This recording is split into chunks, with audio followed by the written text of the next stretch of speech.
Hello, everybody, and welcome. We finally made it. A little bit of a rain delay. Tristan Harlen here with Kyle Sutherland, the infamous Arkansas high school sports, I guess, encyclopedia is what we're going to call you this season. But, I mean, hey, we're here at Hurricane Stadium as your Pulaski Academy Bruins are gearing up to play in the first benefit game of the 2025 season against the Jonesboro Hurricane. And, Kyle, I mean, I'm glad we finally made it. Yeah, I was wondering if that was going to happen because, of course, dating back to our trip up here, I had a tough time getting out of Little Rock, was in standstill traffic, didn't move for about 20 minutes or close to it. Then we had the storms in Cabot that obviously made its way northward and we were dealing with here.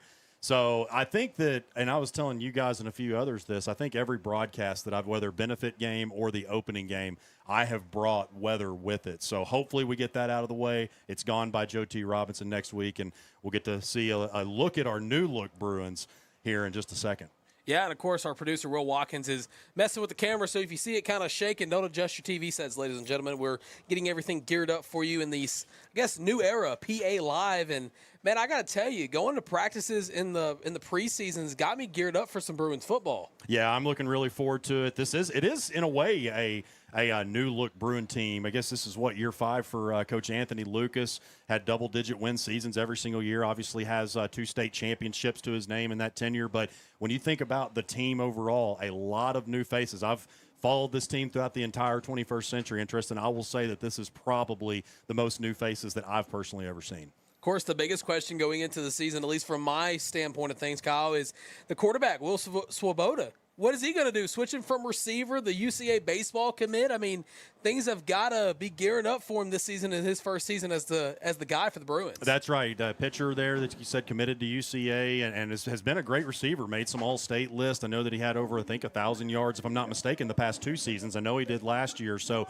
you would think that, and Coach Lucas hasn't really talked about it. He just said that there was going to be a lot of different changes. That's one thing that he's continued to say. Whatever it takes this year, they are going to do, whether it's maybe using some different packages, putting William at wide receiver, putting him out there. So we're going to see, I think, I don't know how much we'll see in this game, but throughout this year, particularly in the early games, as they're trying to find their way, figure out what packages work, there's going to be all kinds of unpredictable things here in the next few games that we're going to be really interested to see. Right. Of course, this being a benefit game, Kyle, I mean, I know we talked to Coach Lucas pregame, but what exactly is this broadcast going to look like for those that are sitting at home? Well, hopefully it's going to be a lot of fun. We want this to be enjoyable. You know, I know you and I have both had a little bit of a history in this and extremely excited to be on this channel for such a prominent program. You look at PA and Greenwood, and that's really your top 2 programs, regardless of classification, from a success standpoint throughout the 21st century. So I think really when you just look at this across the board here, we're just blessed to be here, and we hope that we'll be a little bit entertaining along with calling some good football. Right. I do believe they're pausing for the national anthem, so we're going to take a break with them. We'll be right back.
Captains for your Golden Hurricane, number 0, Jacquez Jordan.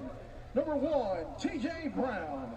Number 4. And welcome back to Hurricane Stadium in Jonesboro, Arkansas, ladies and gentlemen, for your Week 0 benefit game between your Pulaski Academy Bruins and the Jonesboro Hurricane. Tristan Harlen still here with the infamous Kyle Sutherland, the encyclopedia of Arkansas high school sports, and that is what I'm going to be calling you for the rest of the season, by the way. But, I mean, hey, we talked about the quarterback. What about the rest for this Pulaski Academy team? Well, I think first and foremost you look at the running back position just because, especially there with Javion Walker, he did battle some injuries last year, but had a really productive season, 900 yards of offense, 6 touchdowns. And you also look at a sophomore in Rashawn Mitchell. I heard comparison. I know that many listening or watching may not remember Dante Hall or maybe too young to remember Dante Hall and Darren Sproles, but some undersized players that could really fly, could really make some plays. That's what they have compared it to. Also, junior Colin Hood averaged 4 yards per carry last year. Then you also look at the receiving corps. You know, William Sabota was a massive part of that last year, as you said, at quarterback now. Senior Mason Greathouse, he stepped up in place of Culpepper last year after he went down. So that's right. Senior Max Conine, Bryce Gittins, also the one that a lot of people are excited about, sophomore Chase Hancock. Many consider him the top player in the 2028 class this year. Expect to see him in a bunch of different packages outside of wide receiver. Right, of course, your team captains for tonight is the starting quarterback, William Swoboda, and number 15 defensive back, senior Camp Caldwell. And I just got to go ahead and say this right now. I'm excited that football's back in Arkansas.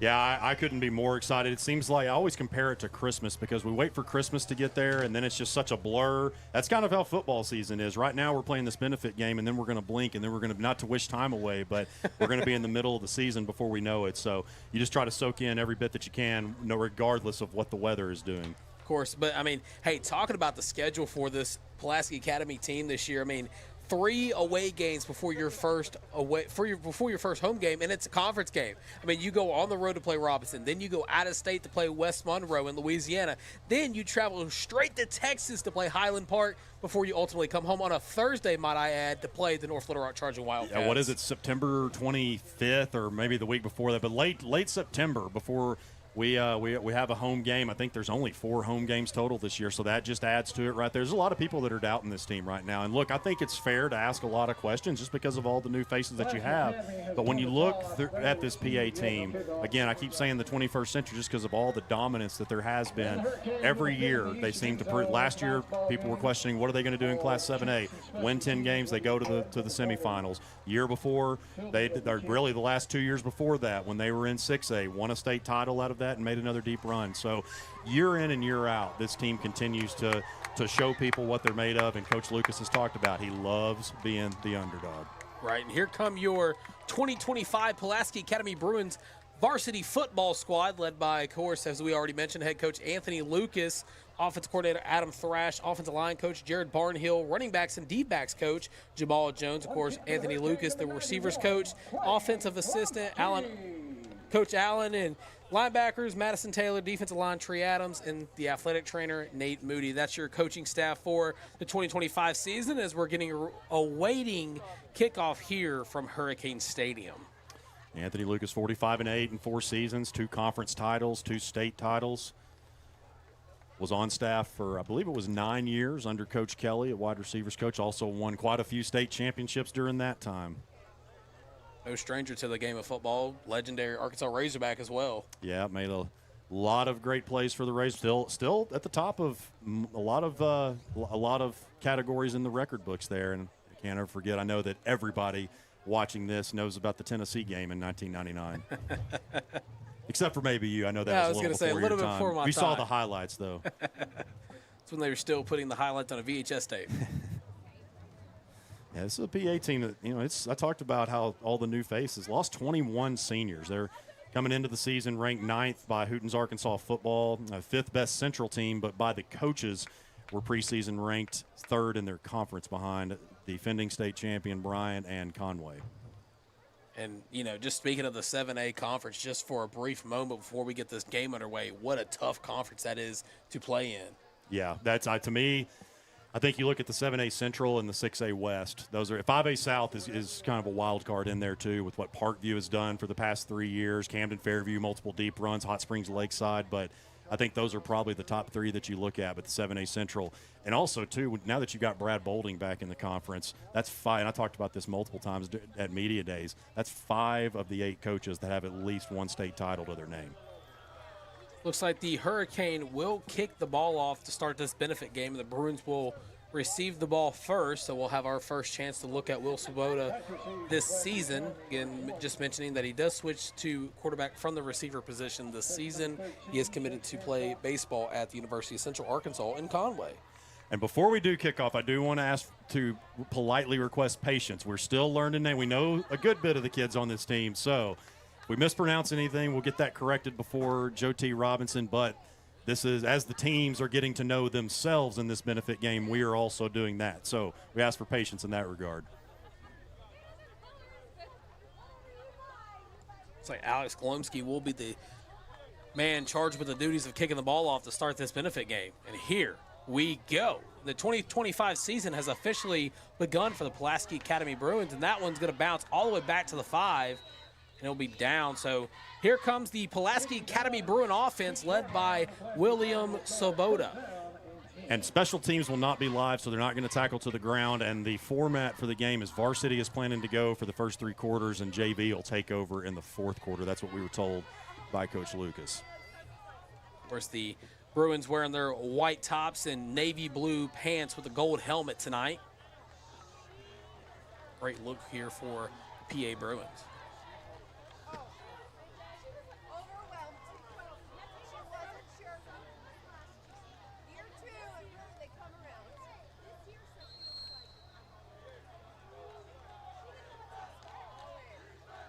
So the first offensive snap for the Bruins of the 2025 season coming up here shortly. Sends a man in motion is Swoboda.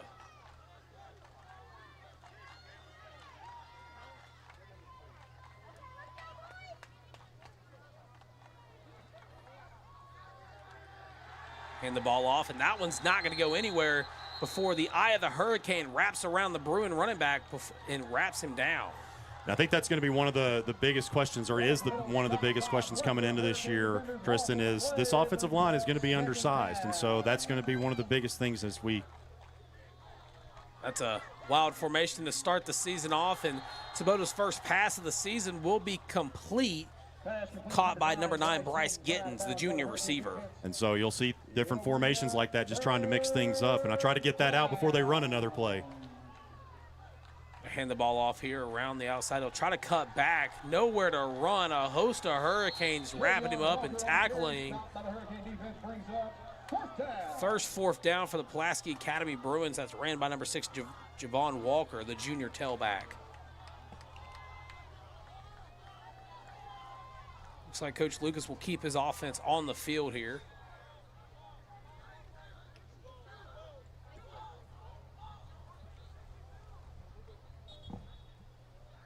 Which is not out of the ordinary for Pulaski Academy to go for it on 4th down. Of course, switching the footballs due to the weather that we did encounter earlier this afternoon. So it'll be about 4th and 13 here for the Bruins. Swoboda, the low man in the backfield. Looking to the sideline for the check. Hancock, the man in motion. Drops back, pressure coming, rolls out, has time to throw, still on his feet, and he'll be forced out of bounds near the 40-yard line. Yeah, just a little bit short, but that's just what William can do there if it does break down. We talked about he was a great receiver, H-back before he moved to quarterback, but I was wondering if we might have seen, or we were going to see an empty punt right there, because that's something else that Coach Lucas had talked about. Even on special teams, they might mix some things up. Now, he didn't go into detail when we asked him to elaborate on that, but that was just, again, one of those whatever-it-takes type situations. But that was just kind of a typical just go for it on 4th down like we see from them, but just came up a little short. Myers, the starting quarterback for the Hurricanes tonight. The first run play will gain a couple before he's wrapped up, and a little bit of extracurricular activities near the top of your screen. This defense replacing a lot. Tristan, you think about Peyton Adams there, big Peyton Adams in the middle at tackle, a couple of linebackers. Obviously, K.J. Cole in there that did so many things for you in the secondary. Receivers out left, pressure coming, and ball bounces. It'll get batted away. Great job by the senior linebacker, T.J. Logan, breaking that pass up before the receiver could catch it. A big opportunity for the defense here, especially starting in the PA territory. They try to get the Bruins to jump, and they did. Flag against the Bruins will move the ball up for a 3rd and 2. 5-yard penalty. Replay, 3rd down. Trying to see if I can't spot who was the one that jumped off sides. After the penalty, it'll be 3rd and 2 here for the Hurricane, and he gets in the backfield. T.J. Logan once again. Yeah, Logan's been huge on those past 2 plays there. And this is a Jonesboro team that has a lot to replace as well. They do have Asa Myers back, a 2-time All-State baseball player there at quarterback. Also, their running back, T.J. Brown, is a 2-time All-State performer, rushed for over 1,100 yards last season. Twin receivers outright. Look to the sideline for the audible.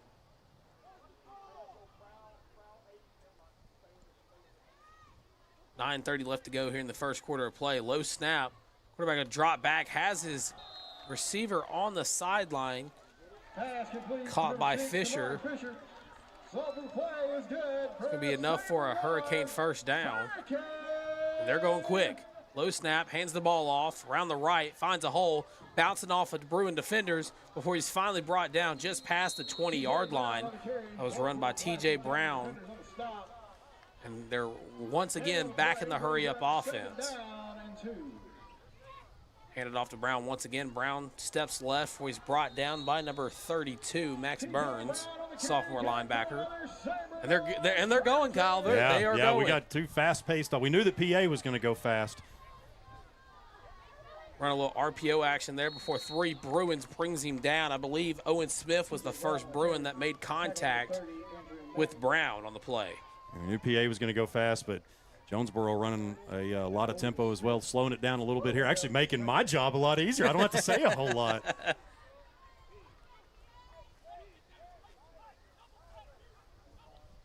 Changing the play at the line. Brown, the lone tailback in the backfield. Low snap, Myers drops back, pressure coming, throws it over the middle, and that'll be deflected by Camp Caldwell. Camp Caldwell, big play there. That was the one that when I asked Coach Lucas, who's somebody that you really want to see step up in that leadership role, and that was the first name that he said, and a big play right there. Thank you, ISOX2, for a mention of T.J. Brown committed to Army. I was not aware of that, so going to play up at West Point. Low snap, pressure coming, throws it to the end zone. Just incomplete, intended for number 16, Jamarius Jackson. Everybody just stopped on that play.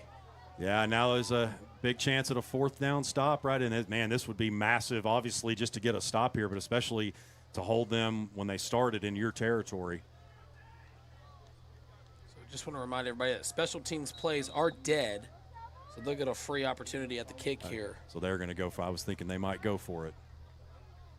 Kick is up, and the kick is good. So the first points of the 2025 season for the Hurricane come by way of field goal.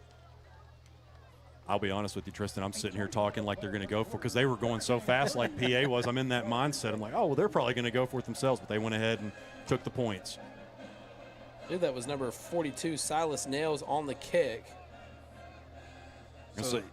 Go ahead, I'm sorry. I was just going to update everybody. The score's 3-0, but we got the score bug, the beautiful score bug made by our producer, Will Watkins, sitting to my left, that spent a lot of time making this score bug for us. So if you guys like the graphics you see tonight, make sure you give Will Watkins all the credit in the comments. Yeah, we'll give you his cell phone number so you can shoot him a text. Yeah.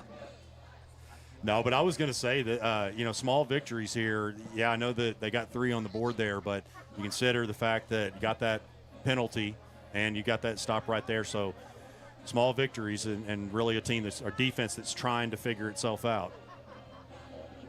We have a break in the action. Do want to thank everybody for tuning in. A reminder, this is the first broadcast of the year, so if any names are said incorrectly, we will do our best to correct that prior to the first game of the season.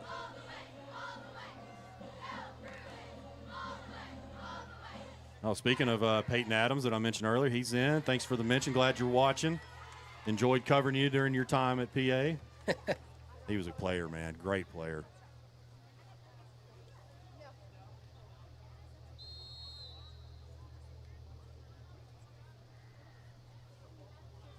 Here's a kick from Morano.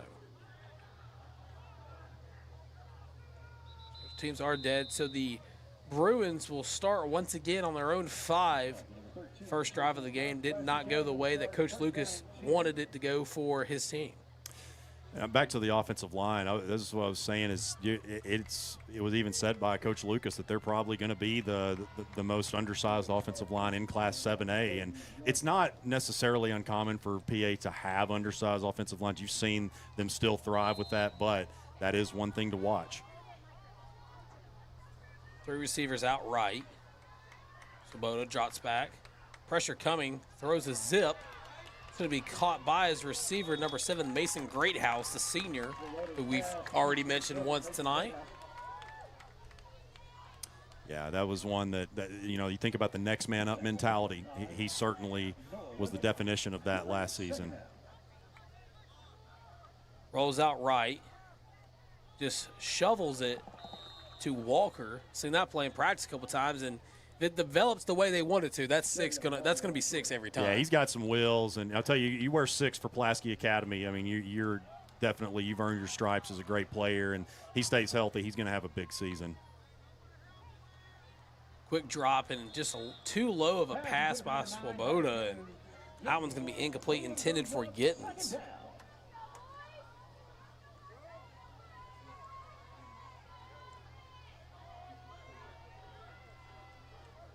Second down coming up for the Bruins.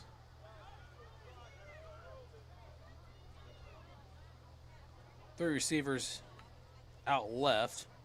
Just going to stop and pop, and he drops it again. Hard hit, but that time it was intended for Chase Hancock, the sophomore. Just couldn't hold on to the ball. Hancock, I think, heard some footsteps right there. And as we talked about, he's a young player. Already got an offer from Appalachian State. Arkansas native and former Razorback offensive coordinator Dow Loggins, of course, leading that program now.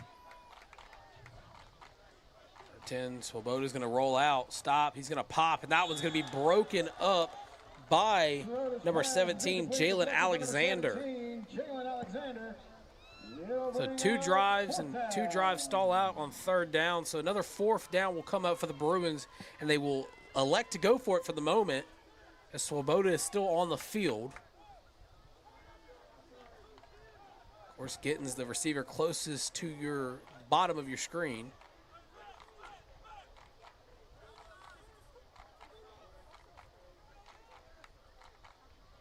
Draws back, pressure coming around the outside. Throws up to an open man, but he could not connect. Intended for Javon Walker, will be incomplete. So turnover on downs for the Pulaski Academy Bruins. 2 drives, 0 points, and the Hurricane will take over. I think Walker I think there was just a little bit of miscommunication there. It looked like Walker was just running a go pretty much, and I think that maybe Swoboda thought that he was running like a post or somehow coming in. Just a little bit of miscommunication there that they'll have to clean up.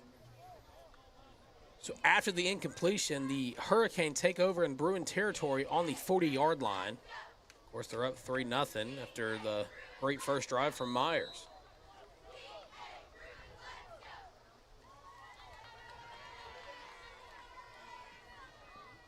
Snap drops back, pressure coming. Myers throws a deep ball, has a man.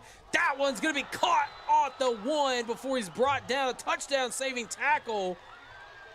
That was brought in by number 23, Cam Davis. First and goal, they're going to hand it off, and that time he's going to bounce off 1, still on his feet, but he'll be pushed back by a group of Bruins defenders. TJ Logan didn't bring him down right there, but he halted that play for his teammate to clean it up. He's really having a good game so far. Quarterback's going to keep it himself. He'll punch it in for the first touchdown of the Hurricanes season, and that's how The Bruins go down 9-0 with just about 7:09 left to go in the first quarter of play. Yeah, I think now a little bit more pressure on the offense, being down 2 scores, and I mean really, I know that it's been a shaky start for the offense here, but I see some things that you can clean up. A lot of it's just miscommunication. You got to remember, I mean, Svoboda hasn't played quarterback yet, and so he's still trying to, in game-like situations, getting on the same page as his receivers. Kick is up, and the kick will be good. So the Hurricane go up 10-0 with 7:09 left in the first quarter. And to your point, Kyle, I mean, talking about Swoboda playing the quarterback position for the first time this season, he does not look bad. But overall, what are you looking for him to clean up the most? I would say more, just like what we saw on that last play there, kind of more so knowing where your receivers are going to be and getting it in that spot.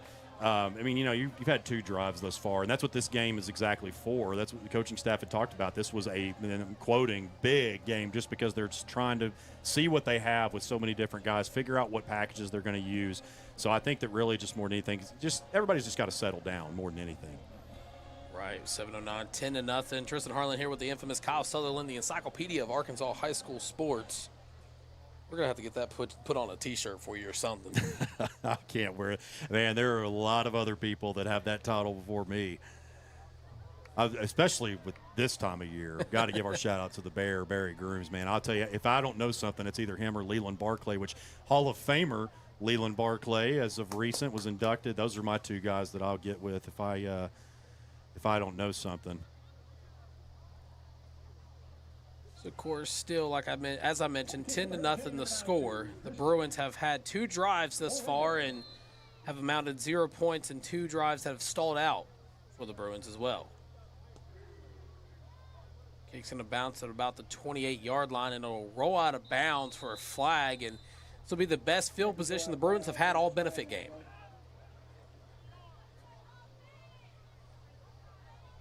Yeah, Lays Dozier made a great point here.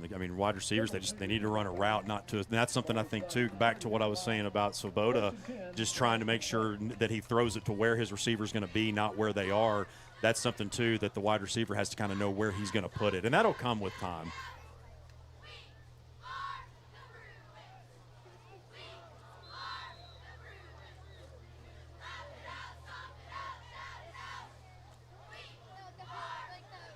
So 1st and 10 from the 30-yard line. Boda's going to fake the handoff, and he'll just slide down before he is met by DeMarcus Thomas, the linebacker.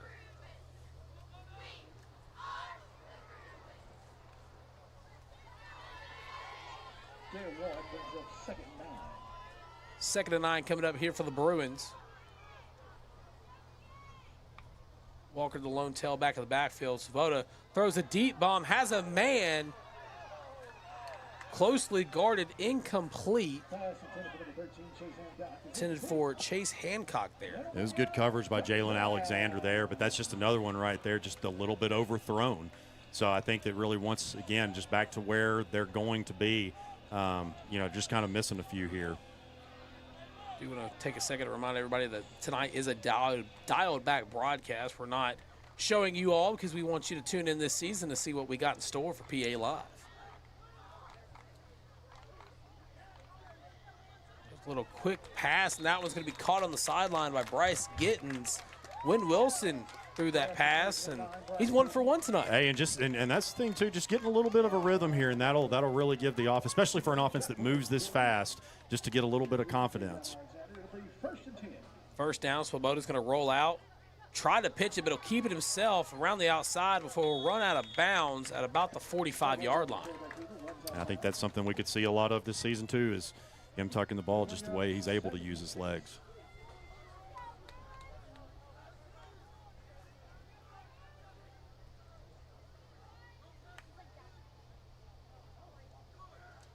Fake the snap, they're going to look to the sideline for the check. High snap, going to hand it off. Room to run up the middle. Almost broke away from that one. That's Javon Walker, the junior tailback. There it is, getting something working here. Getting the ball down the field, that's what they've needed to do. Just really kind of working. I don't know if jitters is necessarily the word, but just kind of work out some kinks. The Bruins have crossed midfield for the first time tonight. 6 minutes remain in the first quarter. Hand off to Walker once again. He'll get wrapped up before he really goes anywhere. Tackle by number 54, Desmond Golden. 54, Second down. Desmond Golden was the one that brought him down.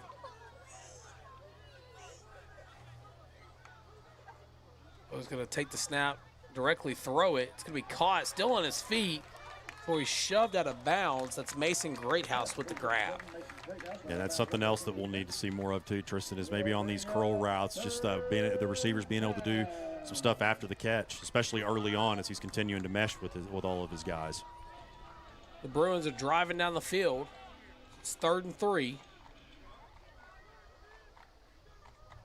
Bo's going to roll out. Throws it off his back foot. That's going to be caught. Shoves the defender to the ground, but he'll be wrapped up and dropped. That was Javon Alexander on the tackle and Chase Hancock on the reception. Hancock might have been able to, if it would have been just a little bit lower, Hancock might have been able to outrun him. But, yeah, definitely a great open field tackle. Got to give the credit where it's due.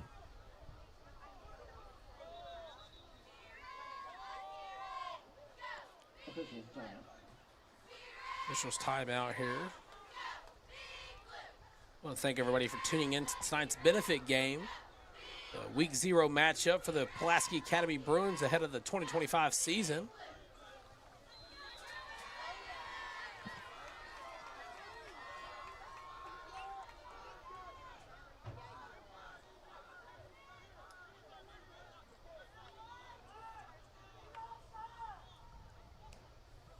I was going to throw a little quick route there to Greathouse for the catch.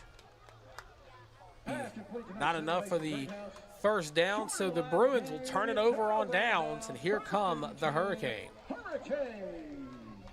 Well, the small victory that you look for here is you did get the offense moving a little. Now the only thing is some lighting here on one side, but that's the one not so positive thing is now you're trying to stop them down 2 possessions. So 2 scores. So another big opportunity for the defense. Myers takes the snap. He's going to hand it off. Great blocking up front by the Hurricane. He ran by T.J. Brown. Also a former defensive back that I mentioned as well, K.J. Colin tuning in. K.J., appreciate you watching.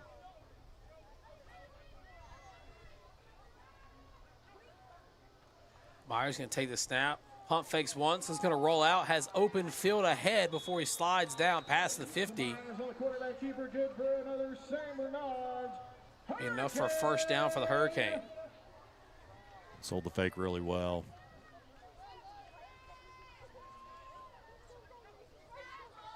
Handed off once again. That time met by a group of Bruins once again. Run's not going to go anywhere for Brown. That was Gage Stalkup. Seen him make a couple of plays there. Been on the bottom of a few piles. Second down upcoming. Try to get the Bruins to jump offside. They did not this time.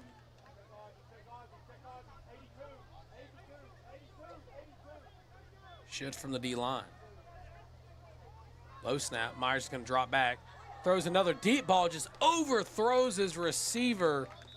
And the Bruins secondary caught a break there. Yeah, Hartford Lowe was right there toe for toe, but it was a little bit of an overthrow for Myers. So like you said, caught a little bit of a break.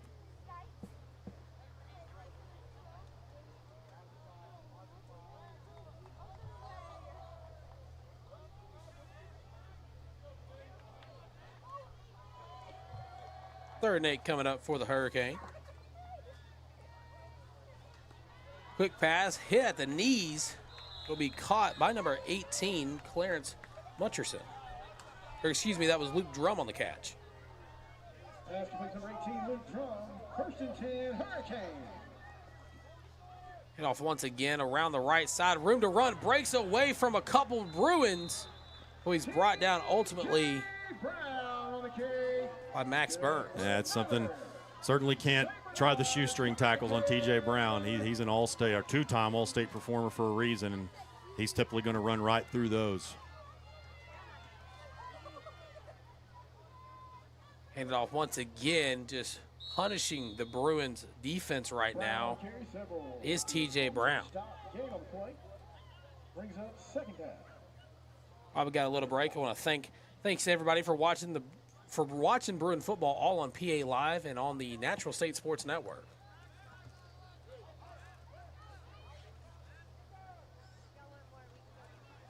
On a quick little receiver screen light play.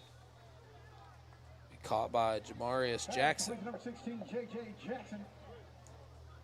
Sold the plays good for another St. Bernard's Hurricane.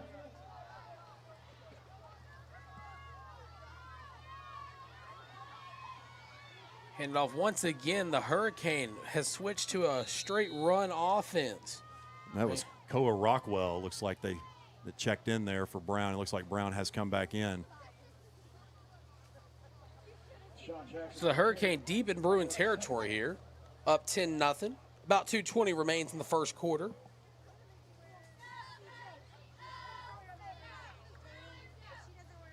Wanted to throw it, throws it off his back foot, but he'll just throw it out of bounds, incomplete.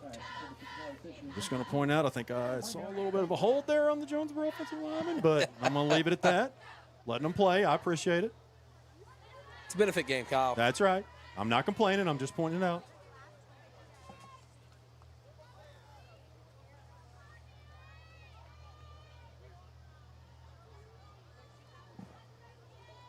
Third down coming up here for the Hurricane. Not going to go anywhere. Wrapped up in the backfield. TJ Logan was the I was about that to say, was that Logan? Man, he is really having him. So I know it's all Jonesboro right now, but man, TJ Logan has been the bright spot for the Bruins. He is, gosh, he's got to have at least 5 or 6 tackles. I mean, at minimum, right? I haven't been keeping a log of it. I believe it's going to be about 4th and 7 now for the Hurricane.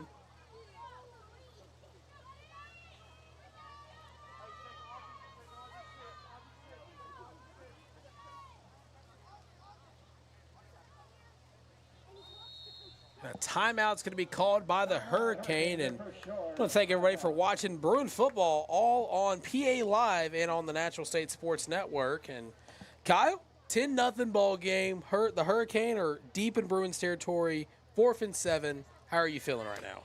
Well, there's definitely some things to work on. I mean, that's probably the best way to say it, to put it bluntly. But I mean, you are seeing some good. You're seeing somebody. What players were going to step up when you lose the kind of production, particularly on? I mean, you lost stuff on both sides of the ball, but particularly since we're on defense, T.J. Logan has answered that call right now, and you've seen a couple of other ones that have made some tackles. So. Right now, and also the fact that the offense was able to move the ball, you hope that the defense could get a stop right here, and then the offense can build off that and get some points on the board.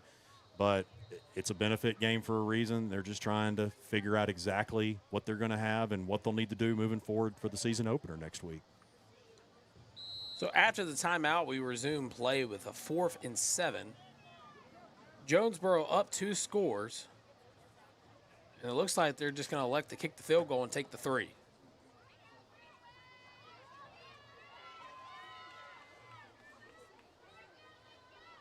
Reno's kick is up, almost blocked there for the second, and it'll be good. So now our score, the Hurricane 13, the Bruins 0. And I want to remind everybody once again that thank you for watching Bruin football all on PA Live and on the Natural State Sports Network.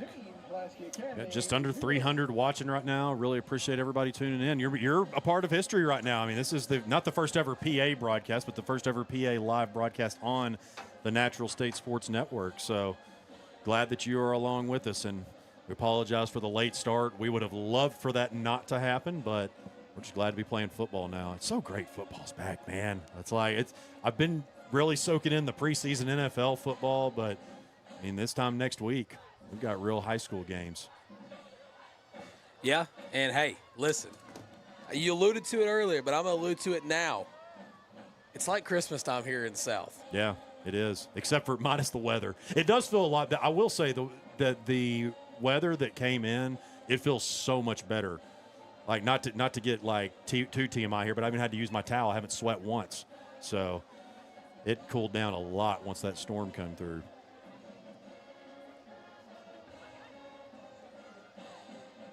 Yeah, you bring up the storm, but there for a moment when we were making the drive down here, I mean, it got pretty chaotic. Yeah, when I was meeting you at your place, it was pretty bad. I couldn't see in front of me hardly, and then there was a few spots, especially like on our way here. Tell us in the comments. I appreciate all the feedback. We want feedback on how Tristan and I are doing, how the broadcast is we want this to be the best that it can possibly be. So any kind of feedback, negative or positive, is greatly appreciated. Only way to get better. That's it.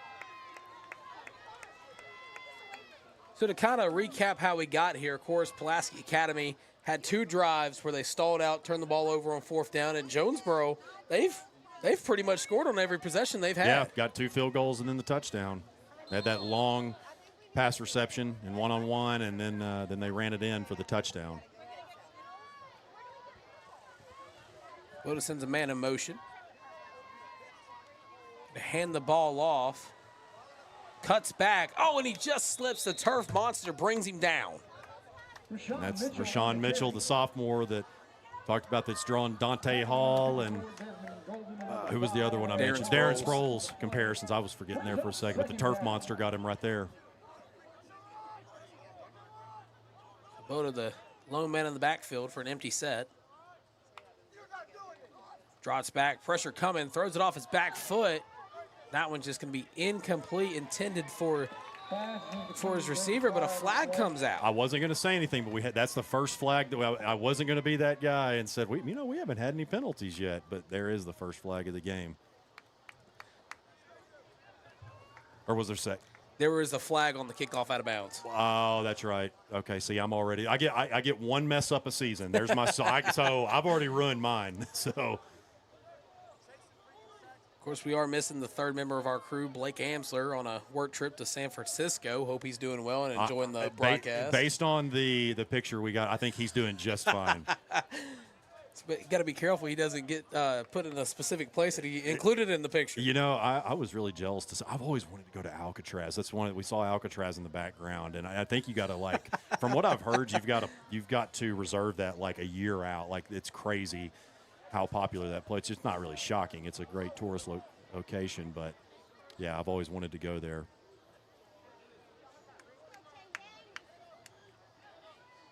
This will be first down after the pass interference call.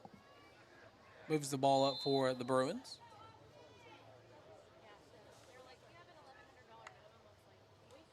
Spoda drops back, looks, throws it near the sideline. That's going to be caught up the sideline before he runs out of bounds. That's Chase Hancock on the tremendous grab and run. He was able to get it to Chase there. He got it to him on the last drive, but was just a little bit too high, and Chase wasn't able to get much further once he caught the pass. But we'll see a lot of that this season and moving forward over the next few years from Chase. Great replay there. You saw him grab it at about midfield and run it up on the sideline. Spoda's going to roll out, throw it off his back foot. That's going to be caught once again. Up the sideline, forced out of bounds at about the 25-yard line. Chase Hancock back-to-back catches. I think he's getting hot, Tristan. And the Bruins are finally starting to set in on offense. Swoboda is going to drop back, rolls out this time, keeps it himself before he just slides down to prevent any sort of injury. Just a little bit of a busted play that happens sometimes. Yeah, that was a smart move. Just go ahead and give up the play, and because Devontae Lockhart, I apologize, was right there in front of his face.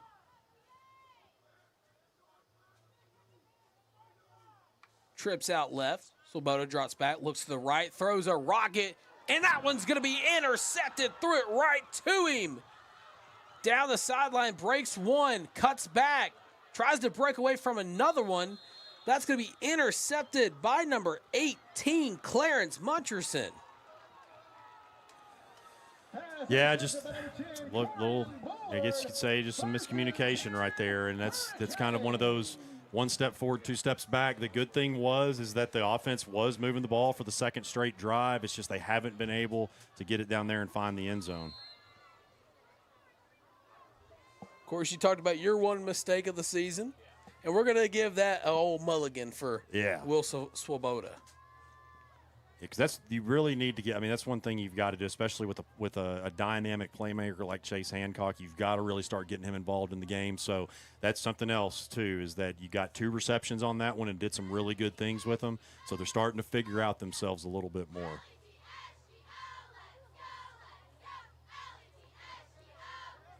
Throws a deep pass. That one's going to be just overthrown. Misses his intended receiver, Cam Davis, on that one. Camp Campbell and Colin Neal there in college. Not college yet, in coverage. Hey, we are just around the corner. Now I'm in -1 mistakes. We are right around the corner from Yeah, Arkansas that's State right. University, my alma mater. Yeah. Go Red Wolves. Well, it's Wolves up, but hey. Yeah, that too. Play action. That one's going to be taken out by the feet. That's caught by number 6, Fisher. And that one's going to be how the first quarter will conclude. And I want to thank everybody for watching Bruin football all on PA Live and on the Natural State Sports Network. And Kyle, we have a quarter under our belt. How are you feeling? I'm feeling great, man. I'm just extremely thankful. I truly am, man. I've always loved PA. Always loved dealing with the coaching staff. They've always been incredible to me. I'm just truly thankful to be here. I really am. And the fact that we're in a new season, having a blast. Of course, while we have a break in the action, I want to go ahead and shout out our sponsors: Bell Chevrolet, PI Roofing, Caldwell Toyota, Ackles Carpet One, Whataburger, Kaufman Lumber, Bowen Heffley's Orthopedics, and Caldwell Toyota. Thank you so much for being our sponsors of the 2025 Pulaski Academy football season. Of course, we'll get more into the sponsors as the season rolls on. See, this is one of the main reasons why we have broadcast. I wanted to give a shout out to Miss Felicia Hancock, the grandmother of Chase. They're watching Chase's grandparents watching from Houston, Texas. I love the state of Texas myself, lived there for 3 years. But that's what these are for, is so people out of town can watch them. Oh, thank you so much for tuning in. Also got somebody watching from Australia, so we got international tuner inners. I made up a word there. Made up a phrase. Hey, it's all fair in broadcast. Yeah.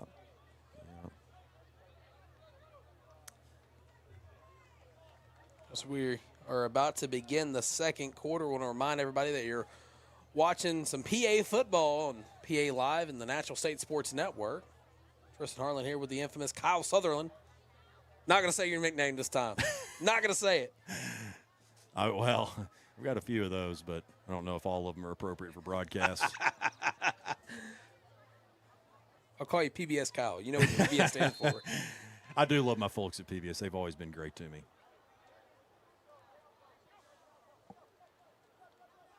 That run's going to be a great gain by T.J. Brown as we open up the second quarter. And for those of you kind of confused what the PBS stands for, a little while ago when Kyle and I first, got put into the Pulaski Academy role, I called him Pretty Boy Swag Kyle Sutherland.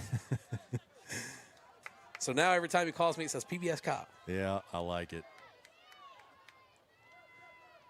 Handoff up the middle, room to run in the second level of defenders. He's at the 20, the 15, the 10, 5, one man to beat. Touchdown, Hurricane. Yeah, just back-to-back plays where just sliced right through the line of scrimmage. And, the last one, Max Allison the previous play, Max Allison made a great stop there at making a tackle. But that one right there, once he got past the line of scrimmage, it was just off to the races. And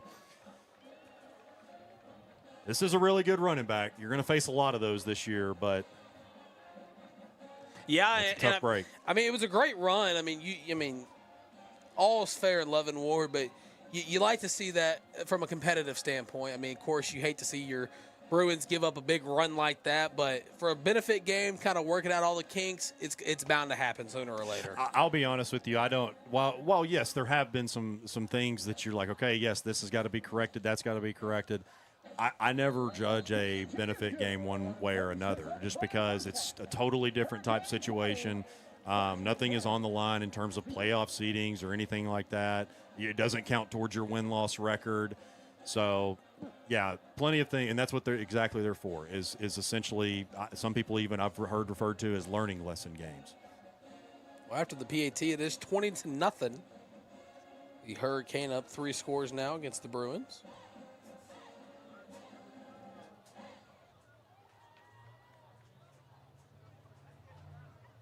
Of course, want to thank everybody for watching Bruin football all on PA Live and on the Natural State Sports Network.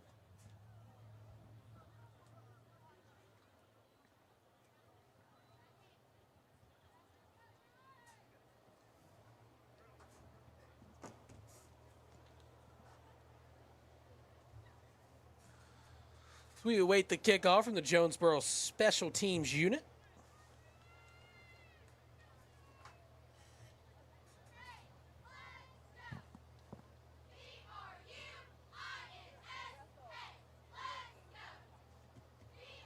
I want to remind everybody you're watching Bruin football on the PA Network PA Live and the Natural State Sports Network. It's a little bit of a mouthful. Yeah. But hey, we're so blessed and so grateful to be here on the networks to call the Bruins football season this year as they gear up on the road to War Memorial. That kick's going to be a long one.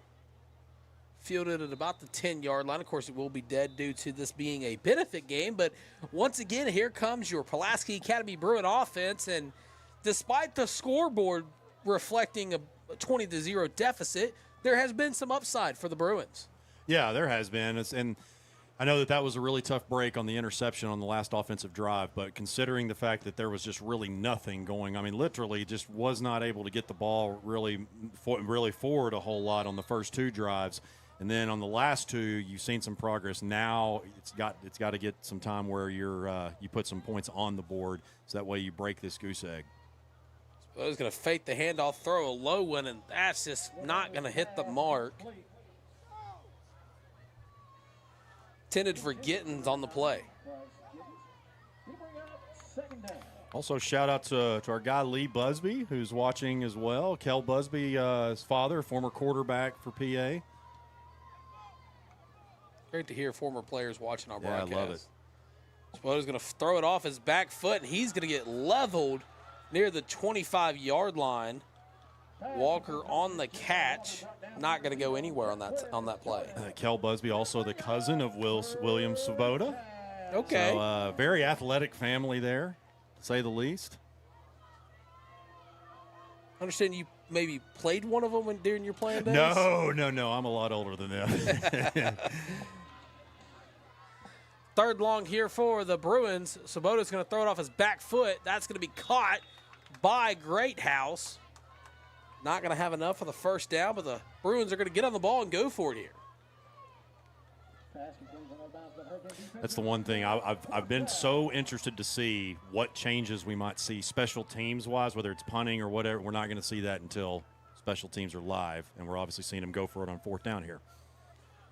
Boda's going to throw it, and it's just going to die short, intended for Greathouse. So another turnover on downs for the Pulaski Academy Bruins. We have a little bit of a break. I want to remind everybody to say thank you for watching Bruin football all on the PA Live and on the Natural State Sports Networks. Turnover on downs, 1st and 10, Hurricane.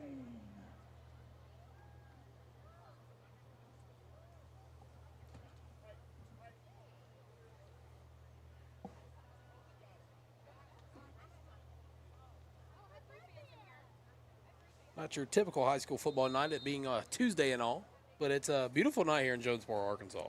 Yeah, it's turned out to be that way. It's like, I mean, I'm just so thankful that you walk outside and you can actually breathe. That's how it's been lately. You step outside. I'll just step outside to take out the trash or go check the mail, and then I'm coming in having to get like a bag or something to catch my breath again.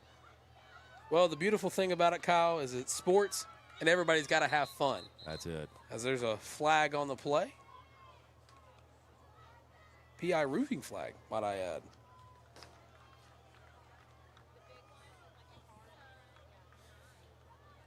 Also got the Central Sports Network tuning in. Appreciate that.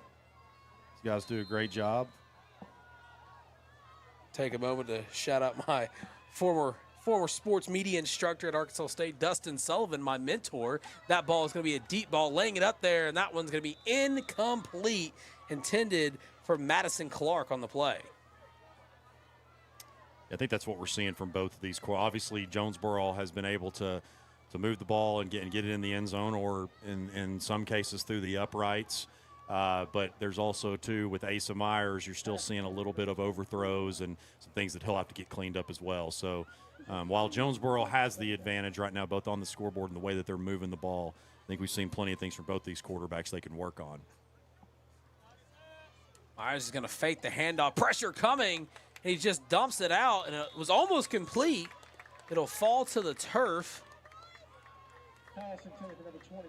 Intended for number 21 on the play, O.J. Cullens, the tight end.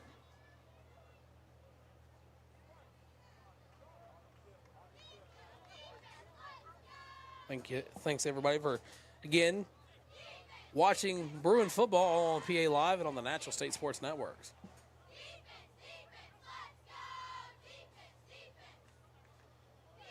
Trips left. One man to the bottom of your screen. It's Madison Clark, the receiver. 3rd and 15. He's going to fake the handoff. Pressure coming. He steps up in the pocket. Going to keep it himself. He's at the 30. Has room to run up the sideline before he's forced out of bounds. I believe he may have gotten enough for the first down.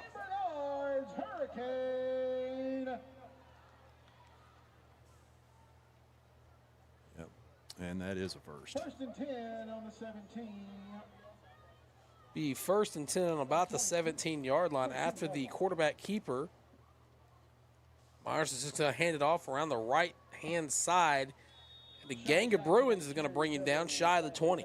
Not to live in the past here, but just watching the replay here on my screen, I think Myers, if he just would have kept running with it, that could have been 6. If he just would have kept, he ran out of bounds, so the Bruins might have caught a little break there. Let's see if they can take advantage of it. Approaching the 10-minute mark here in the first half of tonight's benefit game. Again, thank everybody for tuning in to watch some Bruin football on the PA Live Network and the Natural State Sports Network as well. And another penalty flag will be thrown. False start on the offense. Didn't have very many at all. I mean, we had 2 in the first quarter. Now it's like we've broken the seal, and here they come.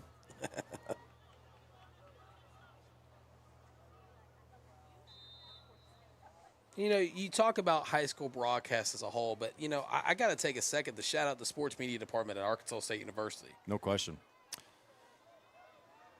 Run's going to be up the middle, not going to go anywhere. Brought down by the back of his helmet. It's going to be number 27, Angel Filas on the carry. Yeah, a lot of big names have come out of that. Of course, you think first and foremost in Arkansas, Steve Sullivan is one, a legend that came from Boston to the Boston area to Arkansas State. Great program they have up there. It's a great school. I'm looking forward to the Razorbacks playing them here in a couple of weeks. I'll be covering that one. Well, I tell you, if there's anybody watching this broadcast that have kids that are about to go into the college life, the college atmosphere, that are thinking about the sports media program, I mean, my mentor, Dustin Sullivan, has done a heck of a job over there. I mean, he's one of the best instructors I've ever had, so I highly recommend him. We're just going to drop back, throws it deep, double cover to the end zone. That one's going to be intercepted by the Bruins. That's going to be intercepted by J. Ricks Abernathy. And, yeah, big play there. And that's what I was saying a second ago. I think a couple of plays ago, Myers probably could have scored. So that was a break there by the Bruins. I can't remember. I couldn't see what running back that was, but picked up a great block. Oh, here's the replay right here. Yeah, it was that 27. Watch the block here. Just laid it out. Great interception by Abernathy. Yeah, so, I mean, that was looking like it was possibly working just the way that blitz was picked up there. But Abernathy said, no, thank you. Or Rick's Abernathy, I'm sorry. Swoboda's going to throw it off his back foot once again to Hancock.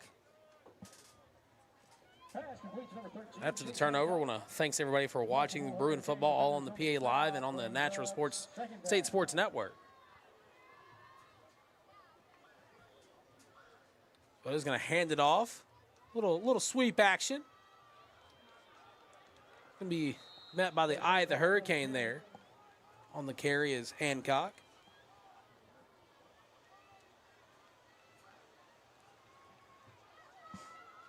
Cordarius Thomas on the stop brings up third down. It'll be 3rd and 8 here for the Bruins after the interception. Sabota's going to run a quarterback draw. Thought about going up the middle, but he'll run towards the sideline. He'll bring up a 4th down. Man, that was a quick sequence of events there, man. It's like we blinked. It was 4th. Javion Alexander. He'll bring up 4th down.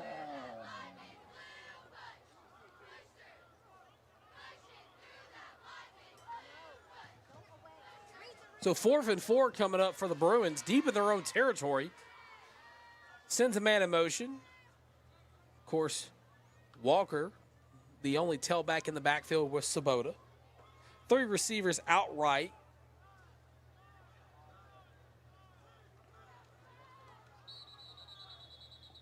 And a timeout's going to be called on the field by the Bruins. Pulaski Academy, their first charge timeout. While we have a break in the action, I want to thank everybody for watching Bruin football all on the PA Live Network and the Natural State Sports Network, no matter where you are. Whether you're in Australia, Houston. What? There's Not a wrestling fan? Don't get the Oh reference? no! Well, I stopped watching wrestling since like the early Cena days. I used to love it back when everybody did. Back in like the before you were born. Back in like the Generation X days and the Stone Cold and The Rock before The Rock was a movie star. So no, I didn't get that. I went over my head. Well, ladies and gentlemen, sometimes the jokes you try to implement fall flat on their face. Well, I'm sure that plenty watching might have gotten that reference, but It'll be okay. So it'll be 4th and 3 now after the chain game repositioned the ball. Earlier it said 4th and 4. So he's going to take the snap, rolls out, has nowhere to throw it for the moment. He's going to keep it himself. He's going to slide down, he got it. and they're going to say he got the first down. And that's what we're going to see a lot of in this offense. That's kind of what you expected probably coming into the year. You're going to see these sprint outs like that and probably some RPOs to where he's going to have the ability to tuck it and go like that. Parker's going to get the handoff before he's met in the backfield by a blocker.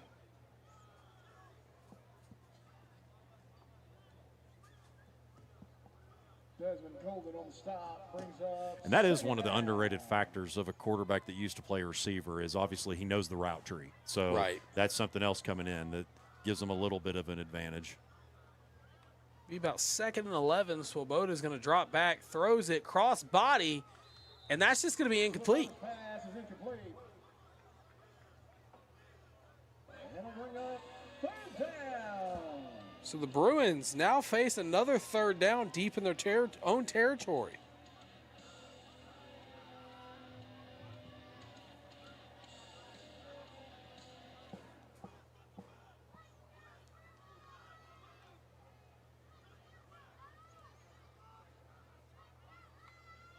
The backfield, Spo's going to bobble the snap. Throws a quick deep ball. Has a man. He just overthrows him. Incomplete. Mason Greathouse. The 3rd pass that Sabota overthrows. And I know I sound like a broken record, but it's another one of those where just knowing where the receiver is going to go. And that, again, it comes with time. I know that I've said it multiple times, but that's just kind of where we're at with it right now. That would have been a touchdown more than likely. Yes, but, well, maybe depending on I guess he had the one-on-one coverage there with, who was that, Javion Alexander, but still would have been in most cases a reception. Just got to figure out where he's going to be. Sabota's going to throw it again. That time finds an open man, bounces off the tackle, retreats for field, and he's forced out of bounds. That one was caught by Greathouse. And that did give them enough for the first down.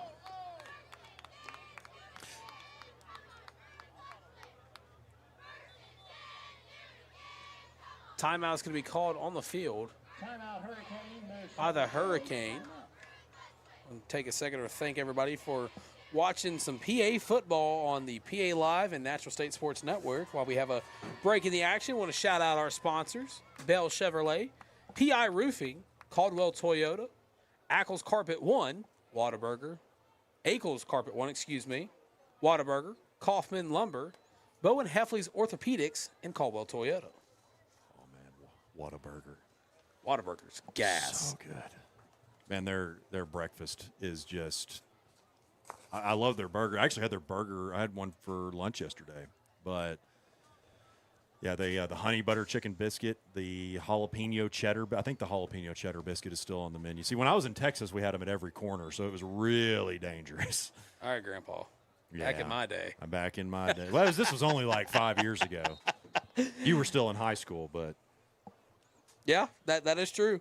That is a factual statement.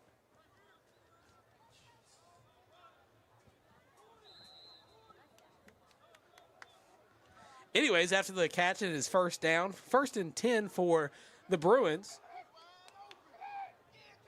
Have a wide open man. That one's going to be dropped after the defense made contact just past midfield. I was getting ready to say that Hancock got an easy catch wide open, but the defense was able to collapse on him just in time. Was that Jalen Alexander that knocked it either? Well, there's two 17s. Either Jalen Alexander. Yeah, because that's his D-back. He jarred it loose. Yeah, it was good. Yeah, looking at the replay, it was a good throw. It was just good defensive play. Second down coming up for the Bruins. Going to hand the ball off. Up the middle. Tries to spin away from 2. Before he's brought down after a gain of possibly 4 or 5 on that one. Javion Walker on the carry. Walker was the Bruin on the carry. Marcus Thomas, Desmond Golden on the stop, brings up second down. Gonna fake the handoff. Swoboda around the right side has enough for the first down before he goes out of bounds right in front of us. What a block by Chase Hancock. Very underrated value of a wide receiver is what they can do. You think about the great ones, Jarius Wright. I mean, he was the best receiver probably in Arkansas history, but he talked about his downfield blocking. That was a big block that really sprung for the first down. Swoboda's going to drop back, throws a zip over the middle, breaks away from one, tries to break away from another. Bryce Gittens passes midfield, and the Bruins are driving. They got something working again here. You got to just put this thing in the end zone.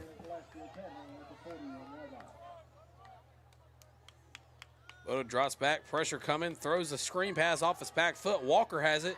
Downfield blocking, has a burst of speed. He has nothing but room ahead. Touchdown, Pulaski Academy Bruins. That's what you're looking for right there. That was actually, I think it was a double screen because you had Hancock that was waiting for it. I don't know if he was just showing it for a decoy, but Walker just got it right there, and he just took off to the races. After the touchdown, it's now 20-6. The Hurricanes still lead it, but man, once Walker saw green, there was nothing nobody could do to stop him. Yes, there were some things maybe especially on that first drive that were a little concerning, but Tristan, I mean, I'll say it, a lot of the mistakes, I'm like, okay, this is fixable. That's fixable. Obviously the interception, that's fixable. And now they finally get it into the red zone or the end zone, really establish some confidence and get some points on the board. The Bruins will elect to go for 2 here. Swoboda's going to hand it off for a little jet sweep. Breaks away from 1, gets in for the 2-point conversion. That's Walker once again as the Bruins now cut into the deficit. Our score 20-8.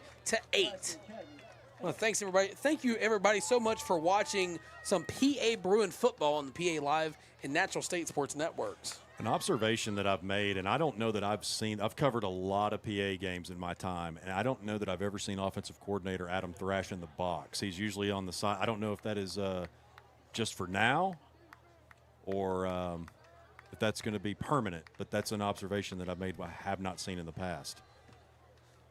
Well, I mean, look, here's the thing. This is the first touchdown of the season for the Bruins. I mean, you got to take into account Swoboda coming from being a receiver, committing to UCA to play baseball, now his first varsity season as a quarterback. We all expected him to take a little bit of time to find his groove in the backfield. Yeah. And now that we see what he can do, And there's also, I mean, look, Swoboda's the guy, but Aaron Orgel, the sophomore, right behind him. There's a lot of hype of what he can do as well. He had a great junior high career. I know that there's Coach Lucas is extremely high on what he can do. So this this could be something to where they can get him. I mean, I know we're going to see him later on tonight, but I think that really if they just continue to mesh together, that things can really turn out to be really good.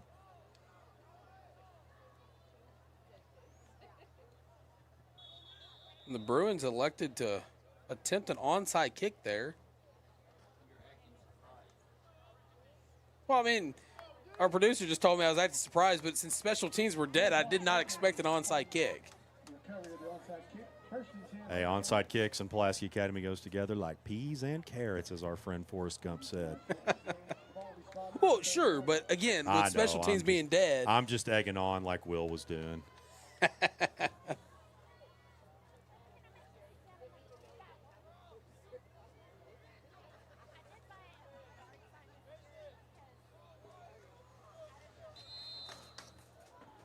So after the touchdown by the Bruins, the Hurricane will get it from their own 25. We're just going to zip it to the right, up the sideline, around the 40-yard line before he's forced out of bounds. Of course, Swoboda and Myers kind of having a quarterback duel here tonight, and of course, Will's finally starting to catch up. So 2nd and 5, they're going to hand the ball off. Room to run, breaks into the second level defenders. He breaks away from another, spins, and he's in Bruin territory after that carry. That's Caden Hawkins on the carry. Yeah, the run defense really in the last couple of drives has struggled. Of course, they had that long touchdown run. Just got to make sure you wrap up and tackle. Low snap, they're going to hand it off once again, but the Turf Monster gets him that time.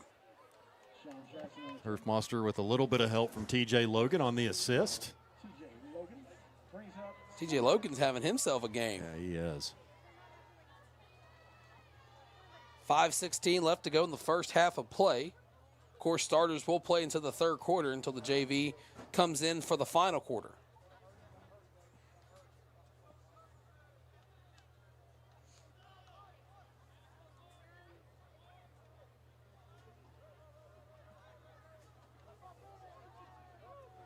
Low snap, Myers going to hand it off once again. Up the middle, 3 Bruins try to bring him down, but he carries them with them for a couple yards. That's T.J. Brown on the carry. T.J. Brown on the carry. Gain play brings up 3rd down. Brings a 3rd down coming up for the Hurricane. Looks like they're going to bring in, PA is going to bring in a couple of fresh defensive tackles there, hopefully shore up this run defense a little bit.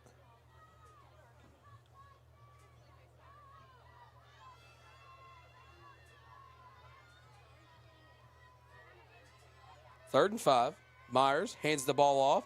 Around the right side, Brown forces it. Austin Childers, number 50, was one of the ones that they just subbed in, and he started the tackle, and then his teammates helped clean it up. 4 for 1 coming up here for the Hurricane offense. Be a big stop here for the Bruins if they can hold them here.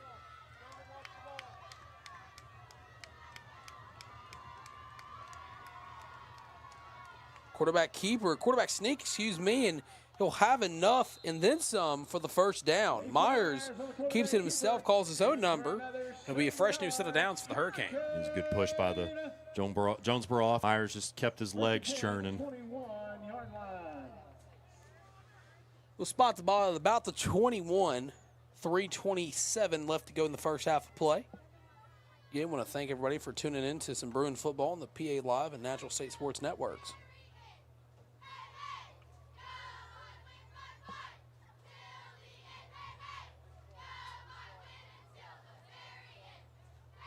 Approaching the 3-minute mark now.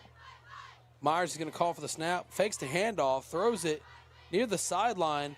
Receiver makes 1 move, 2 moves, has Green ahead. Going to wait for the signal. Touchdown for the Hurricane. Pass complete to number 6, Kamari Fisher. Kamari Fisher just got the ball and did the rest. So the Hurricane respond on their drive after the Pulaski Academy touchdown with a touchdown of their own. So they go back up by 20 as we await the PAT for Morano.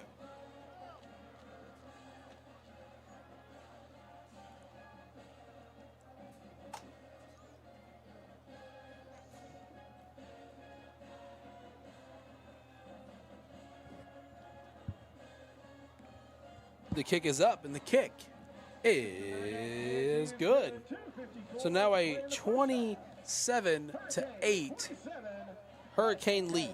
Of course, Tristan Harlen here with Kyle Sutherland. Excited to call the remainder of this benefit game with you, as well as be here on the PA Live and the National State Sports Network all season long for your Pulaski Academy Bruins 2025 football season. Of course, missing the third member of our crew, Blake Amsler, as he's taking a little bit of a work trip in San Francisco. Yeah, that's right. He'll be back for the Robinson game at, what is that, Charlie George Field next to, yeah, Charlie George Stadium next week.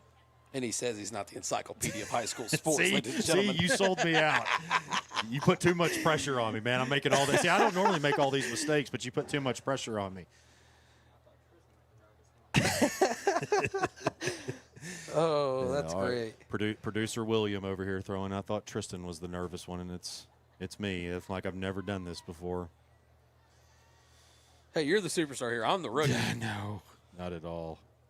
I'm just thankful to be here, as I said. Will is the superstar. Will walk into the superstar. When you look, and I can't say enough, you look at all the graphics on the screen right now, and anything really graphics-wise through the Natural State Sports Network, that is Will behind the scenes. Kick for the Hurricane, number 91, Alex Blonsky.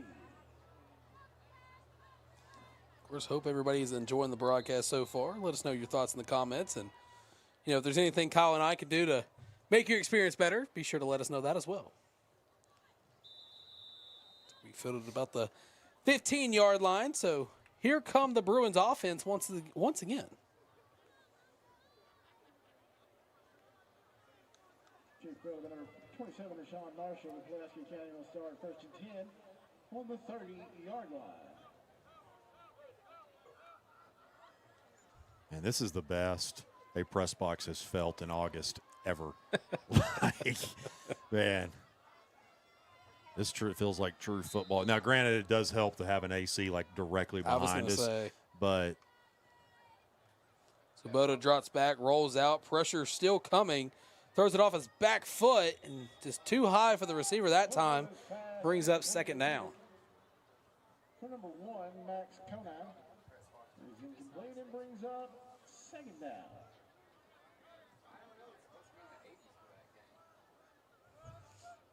yeah, next week is actually supposed to be a good bit. I think it was Monday that we got a nice cool front coming through. Sabota finds an open man up the sideline, breaks away from one, still on his feet, tries to break away from two, but he'll be dropped just at about the 35-yard line. That's Chase Hancock on the catch. Really starting to see what he can do. We'll see here on the replay, just stops, finds the open man. Is able to bring it in for a big gain. Sabota drops back, pressure coming, dumps it off to Walker. Walker runs into his own player, bounces right off of him. Still churning the legs. He's brought down just past the 30-yard line.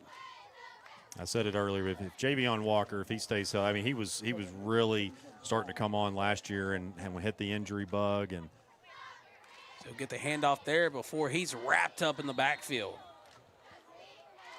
Now, I believe Javion is the grandson of Little Rock men's basketball coach Darrell Walker, if I'm not mistaken, former Razorback star, played in the NBA. Again, encyclopedia. That carry there for the Bruins. Ran by number 27, Rashawn Mitchell, the sophomore tailback.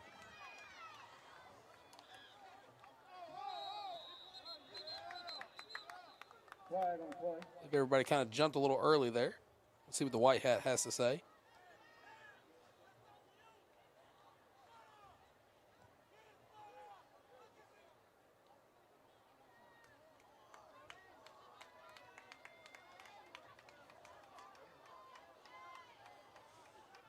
So I forgot we don't have a ref mic there, so I paused to kind of wait for him to make this announcement, but he doesn't have a mic on. I always do that too at the beginning of it because the previous season I'd called the state championship game, so I get used to that as well. So first down and 5. Spoda rolls out, pump fakes once, just gets rid of it. That one almost a diving interception for the Hurricanes defense, but it just falls harmlessly to the turf. Almost intercepted by Alexander. Pressure by number 5, Eric Blocker brings up second down. So second down coming up here for the Bruins. Empty backfield now, 3 receivers outright.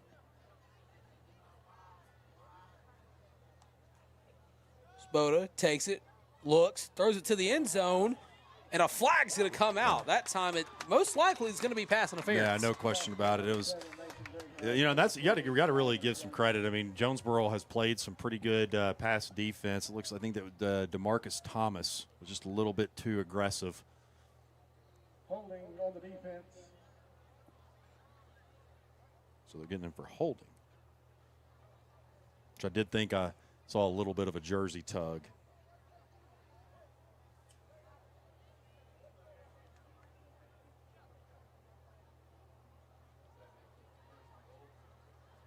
Half the distance to the goal.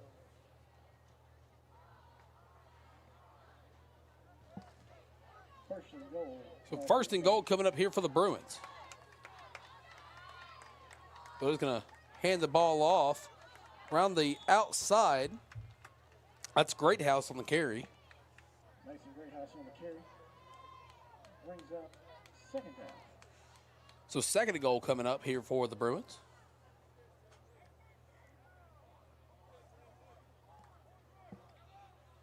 He's going to drop back. Has a man open the flat. He'll keep it himself as he runs in for the touchdown. Pulaski Academy, William Sabota, the UCA commit, finds 6. There you go. Now we got just inching a little bit closer here. Maybe the defense, because you got to remember after we got a little over a minute left here. So what is that? A minute 5 left. So we're going to get one more quarter with the varsity. See if the defense can step up here and the offense can continue to make strides and cut this gap even closer. Waiting the PAT.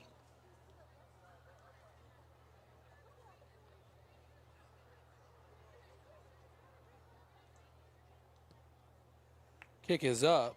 The kick is good. So now a 27-15 score. The Hurricanes still in front of this one. But the Bruins are starting the comeback.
A flag's going to come out, and I believe the kickoff went out of bounds there. I believe you're correct. I'm not going to lie, you nudged me, and I didn't know why you were nudging me, and then I look up and see the flag fly out. That's what I get for watching the monitor.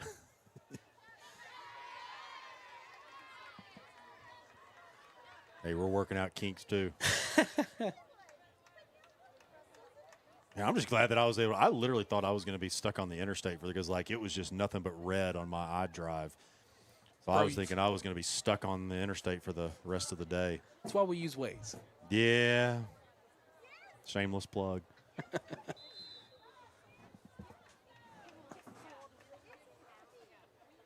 So 105 left to go here in the first half as quarterback's going to drop back, throws it, finds his man, but he has to come back to it and fall on the ground.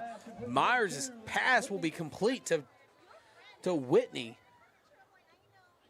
His time is clocking down here in the first half. Brings up 2nd and 2. 2nd and 2 facing the Hurricane now. Low snap. Myers is going to dump it off. Tries to make 3 Bruins miss, but he only gets 2, and there's a flag on the field.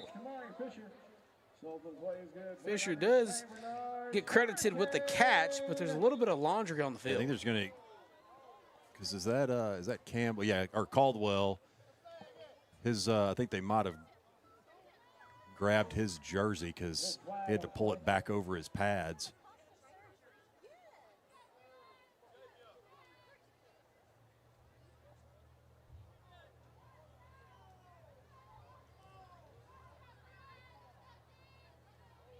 I believe that's what the call is going to be because they're back in the Hurricane. I was trying to find the white hat for the signal, but I could not find him. Oh, well, I just heard the holding on the offense. Yeah, because it looked like Caldwell, his jersey was pulled under his pad there and had to get it pulled back over, and I think that's what happened is they might have grabbed him. The timeout's going to be called here by Pulaski Academy. 33 seconds left to go in the first half. I want to thank everybody for watching. Just want to quickly reminder once again that you're watching Bruin football on PA Live and the Natural State Sports Networks. There will be a 8-minute halftime. And we'll have a performance from the JHS dance team. Hope everybody's enjoying the broadcast thus far.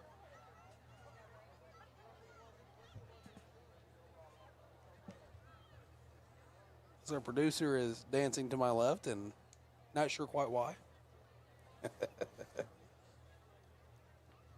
Well, appreciate the head of school for Pulaski Academy, Gary Sullivan, tuning in. Hey, if we get his stamp of approval, then I think we're doing all right. Appreciate that. Thanks for tuning in.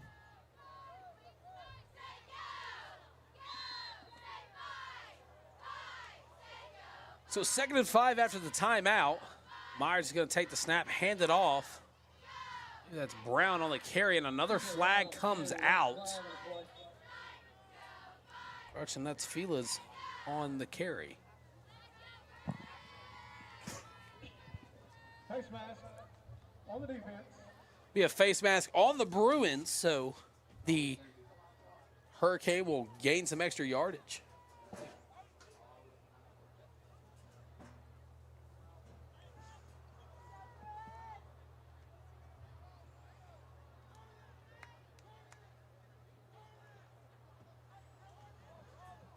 So 29 seconds remain here in the first half of play.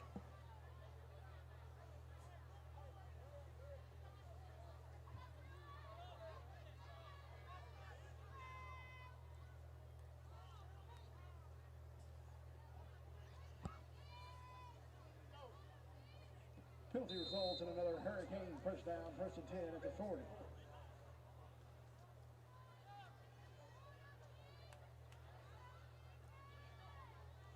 Myers, no snap, going to drop back. Throws an absolute deep ball, laying it up there, and that's going to be incomplete. No flags for the moment. And it's just going to be an incomplete pass. And really good coverage there by, was that Rick Abernathy out there? I don't have my, but no, I think that was him on the coverage. They had the interception earlier.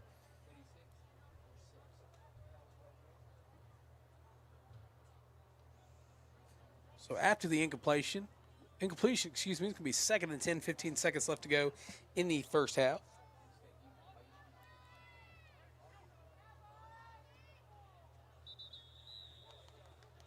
I believe Myers is trying to kneel it out to the half.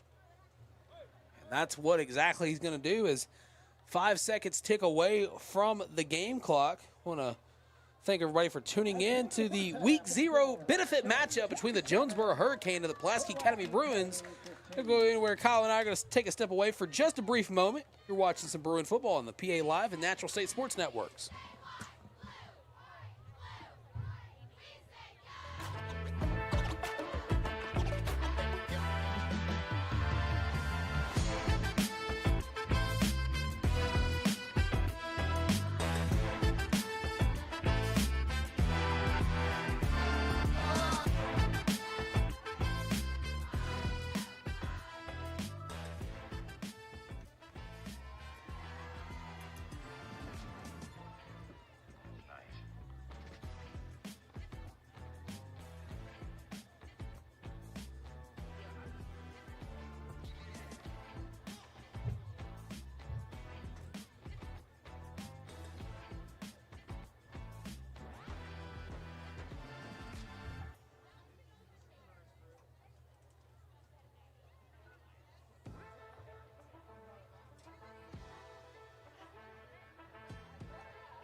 Please welcome to the field for your halftime entertainment, the Jonesboro High School Dance Team.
And welcome back to the second half coverage of tonight's benefit game between the Jonesboro Hurricanes and your Pulaski Academy Bruins. Tristan Harlen here with Kyle Sutherland, excited to bring the second half of action to you on PA Live and the Natural State Sports Network. And Kyle, what did you think about the first half?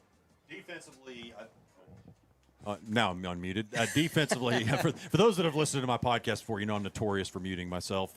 But I think as far as defense-wise, doing some pretty good things. Coverage, you got an interception. You've had a couple of pass breakups. Had a few that have gotten behind you, but really the biggest question mark right now is the run defense. Got to shore that up. But offensively, you've gotten 2 scores on the board after really struggling there out of the gate. I mean, it's just continued. It seems like the offense has continued to get better and better each possession, so that is very promising. Right, of course, with it being the benefit game, and they push forward towards that first game of the season against Robinson. I mean, hey, I tell you what, the Natural State Sports Network has got a lot of us covered if you're a high school football fan in Arkansas. No doubt. This is all throughout Central Arkansas. You think about Robinson, Pulaski Academy, also the Maumelle Sports Network, Sylvan Hill Sports Network, Mills. And so we got coverage all across Central Arkansas for you. You can watch all of those recaps, of course, on each one of those network channels.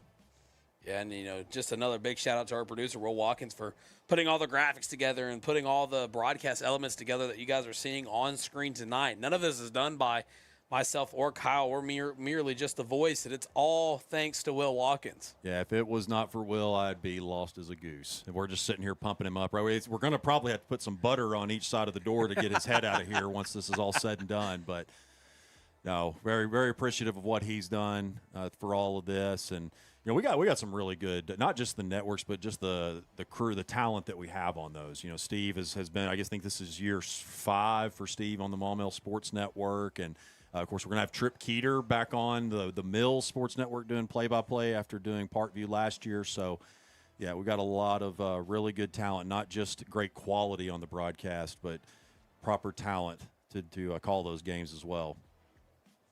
It's going to be fun if you're a fan of any of those networks, or you just like watching different high school sports games on the Natural State Sports Network. Of course, you know, NSS not only doing high school sports, but in the spring they were doing the Wise Guys games, and they were doing some of the semi-pro football games for the Arkansas Kings. I mean, hey, no stone was unturned here for the Natural State Sports Network. None whatsoever. Going on into, you know, some of them will have some basketball as well, so sports throughout the year. So as we get ready for the second half of play, Kyle, correct me if I'm wrong, but I believe we'll still see the varsity team in the third quarter. Varsity in the third, and then JV will take over to finish it out in the fourth.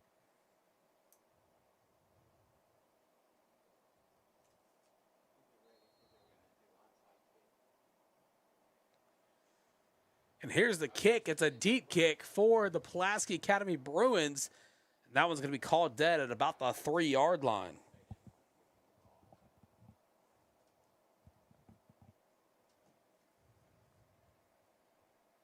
Of course, again, just want to give a shout out to the third member of our crew, Blake Amsler, who's on a work trip to San Francisco. Hope he's enjoying the broadcast. And, you know, the Amsler name's quite notorious around the PA locker room and the PA kind of school area. Yeah, that's right. Chris Amsler been the PA guy there for, gosh, not trying to age him too much, but done a great job there for a while. Yeah, Blake maybe got him what is the popular, I'll say it after this. It's going to be a handoff there for the Hurricane. Number 14, Hawkins is on the carry. What is it, the Fisherman's Wharf there out in San Francisco? Maybe Blake got him some takeout and enjoying some Bruin football right now. And how could you not? I mean, the season is going to be exciting. That's what I'd be doing. I mean, you know, we've made the reference a lot tonight, and I'm going to make it again. It's like Christmas for all of us football fans that high school football is finally back in the state of Arkansas. But it's 2nd and 11 for the Hurricane.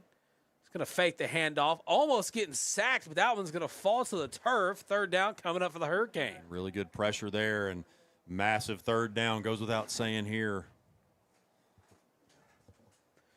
That's about the first or second time the Bruins defensive line was able to kind of get in the backfield and disrupt the pass there for the Hurricane.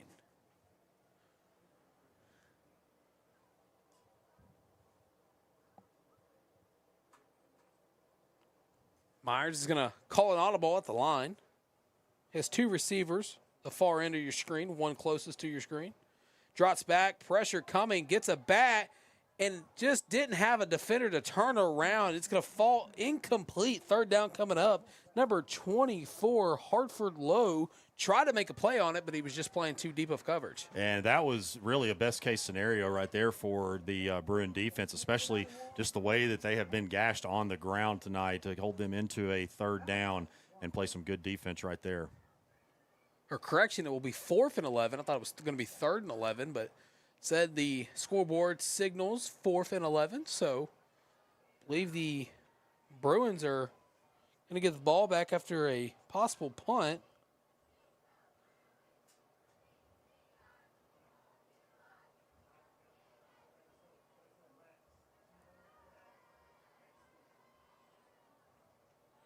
So instead of actually punting the ball, they're just going to walk the ball up the field to about where a punt would land.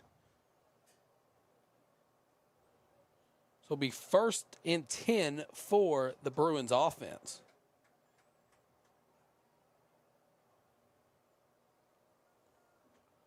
Walker and Swoboda back in the game. Your quarterback and tailback.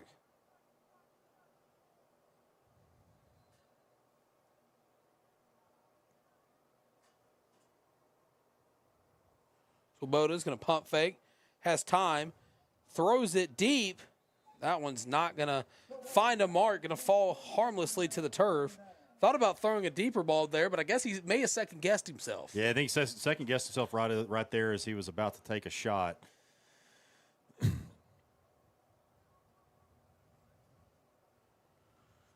So 2nd down after the incompletion.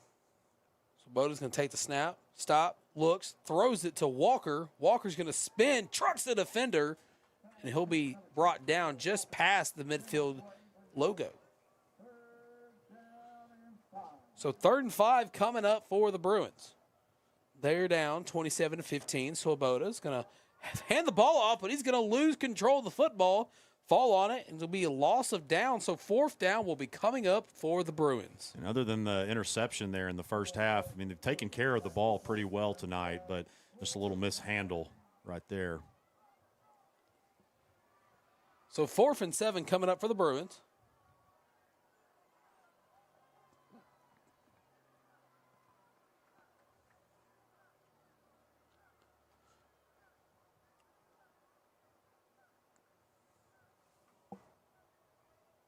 Swoboda going to throw a fade route, and that one's just going to be incomplete. Turnover on downs.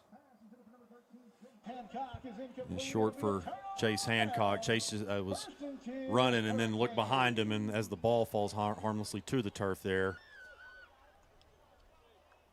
So not exactly what you wanted to see if you're a Bruin fan. Wanted to see your offense get some points on the board that drive as they were starting to cut into the lead, going into the locker room. But, again, with it being a benefit game, some kinks have got to be worked out for the Bruins. And by the way the team's looking right now, I'm sure by week 1 or week 0, whichever week you want to classify it as, because it's a weird scheduling issue this year, as we were talking about here at halftime, as that pass is just going to sell out of bounds. I mean, I'm sure the kinks are going to be worked out. Yeah, and that's really what this is for, is just really to break down some film. I mean, you think about it, you've got starting tomorrow, you got 9 days until you kick off against Joe T. Robinson.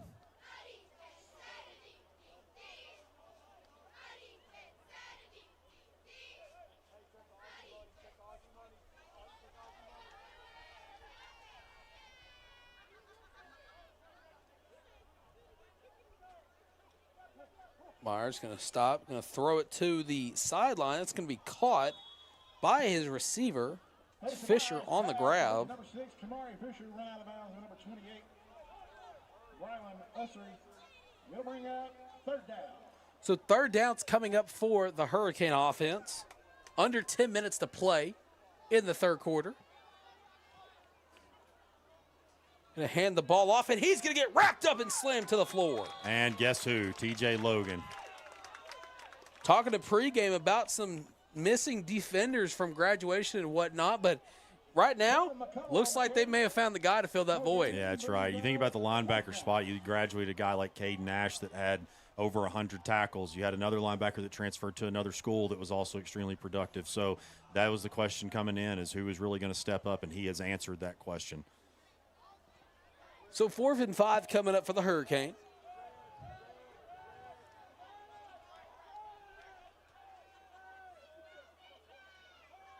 Drop back, looks, pressure coming, throws it over the middle. That one thought was going to get intercepted there for the moment.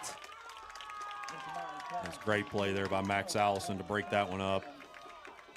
I thought he got there at the right moment to pick that one off, partner, but instead he made a great play nonetheless. And back to back great drives by the defense. What is that, 2 consecutive 3-and-outs right there? So, I mean, we're going to see the last 2 plays here on the replay, but I mean, first you have the Logan slam down, and then right after that you have the breakup on 4th down. So, I mean, the Bruins defense right now looks phenomenal. Of course, maybe trying to right some of the wrongs the first half, but Swoboda is going to roll out, find an open receiver. He's going to try to get past midfield, but he's going to get brought down. Who else but Chase Hancock, the sophomore receiver. They're really making it a point to get Chase Hancock the ball, as you would have expected. So 2nd and 2 for the Bruins.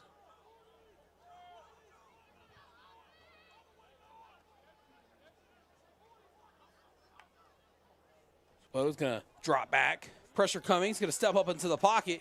Thought about throwing it. He's going to keep it himself. Fight for extra yardage, and he'll have enough for a Bruins first down.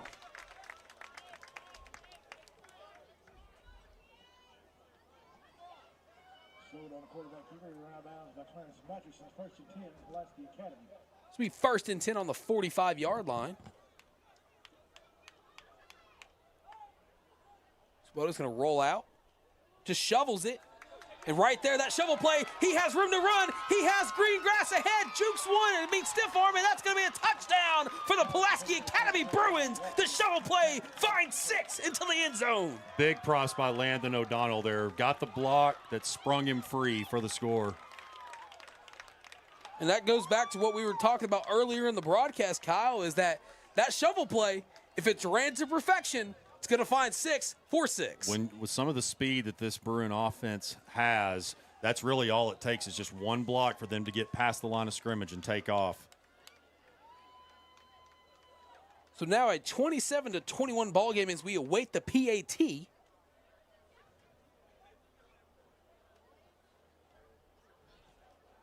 Kick is up, and the kick will be good. So now, after the touchdown by Walker, we have a one-score game on our hands. And who would have thought coming in after that first quarter at that moment? And you get another really good drive here by the defense. Who knows what could happen? Now, keep in mind, the varsity players will only be in, again, for those that may have just been tuned in, they will only be in till the end of this quarter, but PA making a comeback. Well, and that goes back to something you had alluded to earlier, is that, will we see the varsity team start to cut into that lead before the JV guys come in? And now that it's a one-score game, we've seen how Oracle has played in practice. So who's to say the sophomore doesn't lead his team to a victory here tonight? Could happen.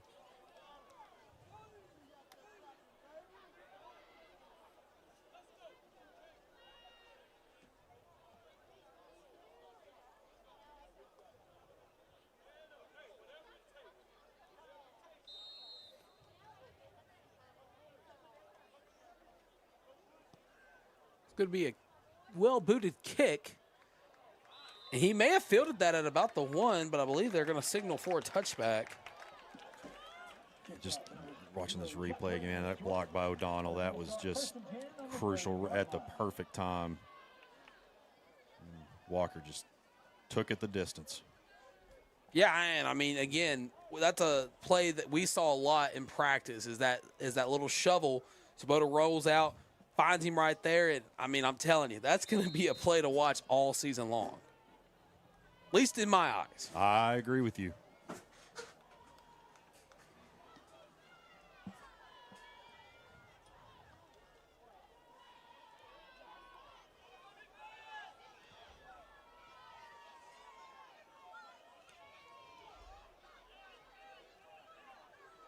So after the touchdown, it will be 1st and 10 for the Hurricane on their side of the 50.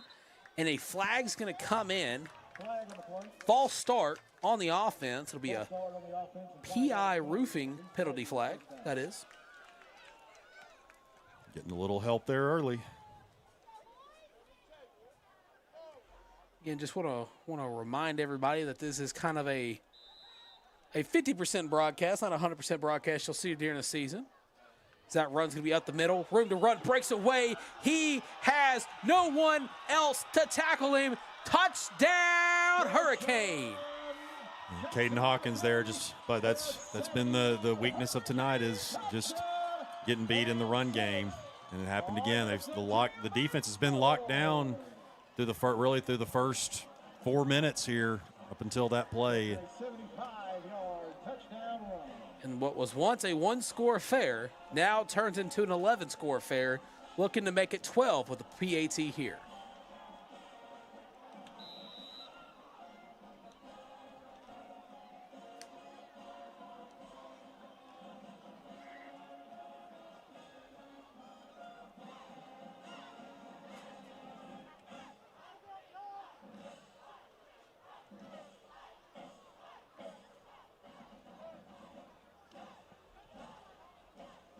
The kick is up, and the kick will sail through the uprights. The PAT will be good.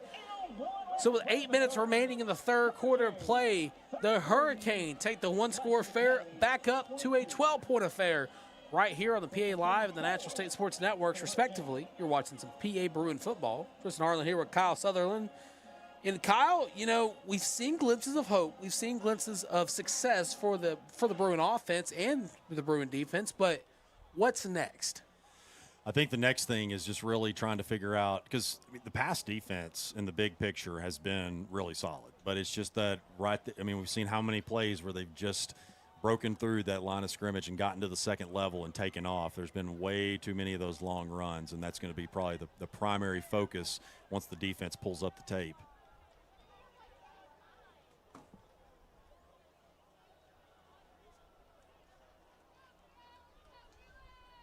Once again, want to remind everybody that the JV team will be coming in at the start of the fourth quarter. So we'll see a lot of young up-and-coming prospects for the Pulaski Academy Bruins.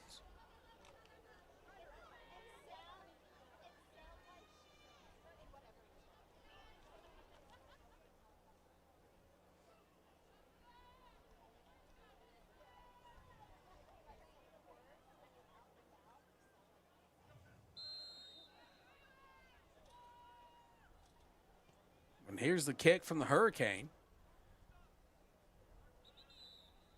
They're going to blow it dead because special teams are not in effect here tonight, at least in the kickoff.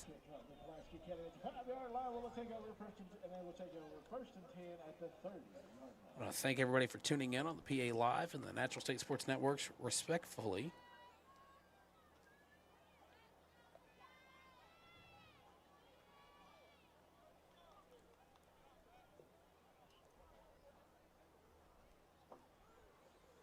So once again, we'll see another drive from the Pulaski Academy offense. After finding the end zone here tonight multiple times, we'll see if they can do it again on this drive here. Svoboda sends a man in motion.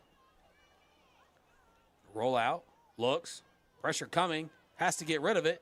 He'll step up into the pocket. He'll throw it up the sideline. That's going to be caught. Room to run past the 50. Tries to break away for one man. He'll be forced out at about the 40-yard line. Chase Hancock with another reception in tonight's benefit game. Well, one thing you don't want to do is leave that young man wide open, and they just did it. Pulaski Academy at the 40-yard line. So now at the 40-yard line, PA is starting to once again get in the driver's seat as Svoboda is going to stop, pop on the little screenplay, has room to run, tries to get into the second level of defenders, and another PI roofing flag is going to come out onto the field.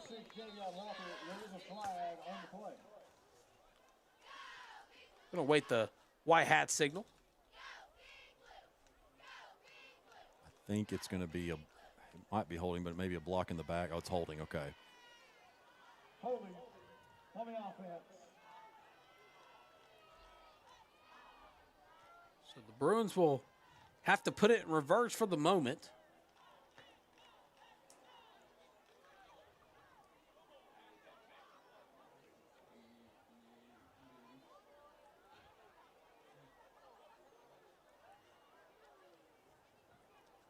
It's now about 1st and 20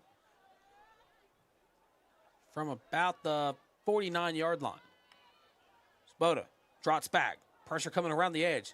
Zips it and could not bring it in. It's thrown behind him.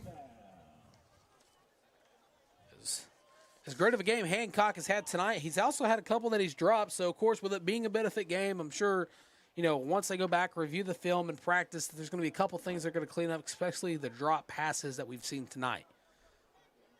Second down coming up for the Bruins. Sabota going to zip it. That's going to be caught by Gittins.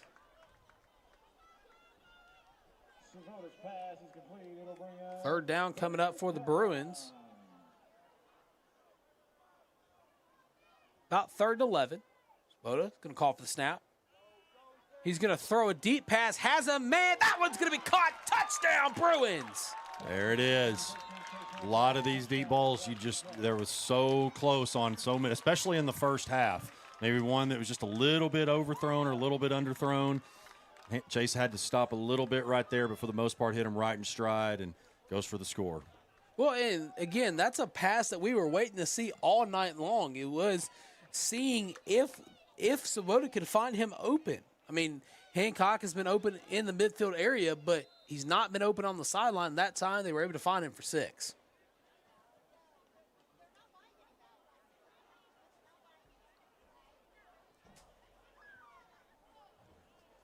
PAT is up, and the PAT will be no good. So 34-28 the score with 7:06 left to go in the third quarter of play. And right here, you're going to see on the replay, I mean, he was just able to sneak right past the defender, dropped it in the bucket, and got in for 6. Yeah, that was Sabota's best throw of the night, no question.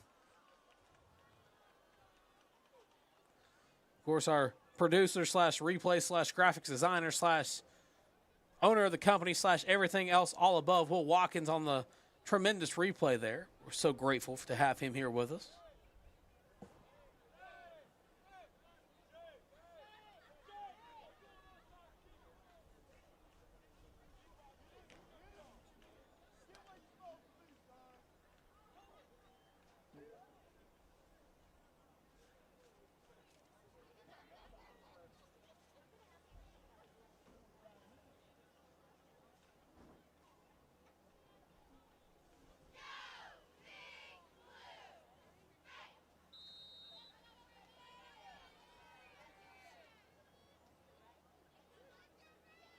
Awaiting the kick from the special teams unit of the Bruins.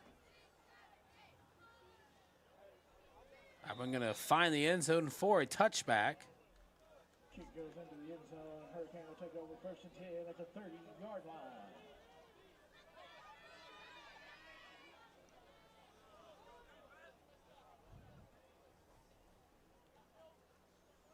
You want to thank everybody for tuning in, watching some Bruin football on the PA Live and Natural State Sports Networks, respectfully. Tristan Harlen here with Kyle Sutherland. Missing the third member of our crew, Blake Hamsler. Producer Will Watkins to our left. It's been a great night for football here in Jonesboro, Arkansas.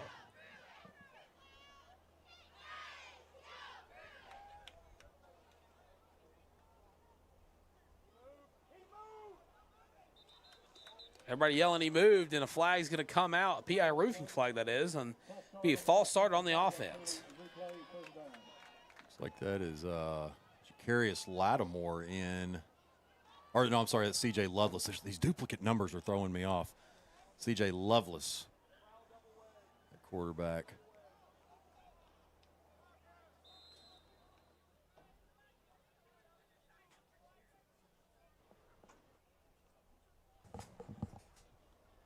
Of course, shout out to our cameraman, Cam Couples, up on the roof, providing all the great camera angles. Arkansas State University freshman, my alma mater. Great school, great environment, some great teachers, especially my mentor, Mr. Dustin Sullivan. There's one man you'll always find me bragging on. It's Dustin Sullivan. I owe that man my entire career.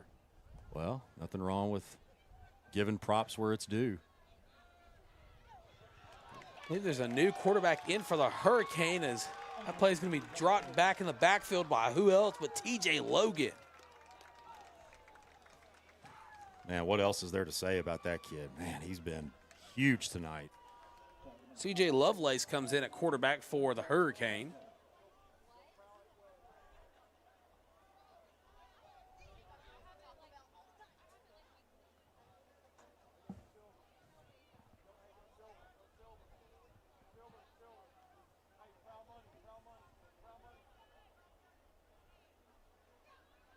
It's going to fake the handoff, roll out. Two defenders coming. Throws it at the knees of his target. That's number 21, O.J. Cullens, was the intended target. So fourth down's coming up for the Hurricane. And Tristan, excluding that one long touchdown run, you really can't ask much more of this Bruin defense in the second half. Other than that one, they have been locked down. I believe we're going to see our first punt of the night. If they let him punt, that is. And punt formation for the Hurricane, number 91, Alex Glomsky. Alex Glomsky is in for the punt.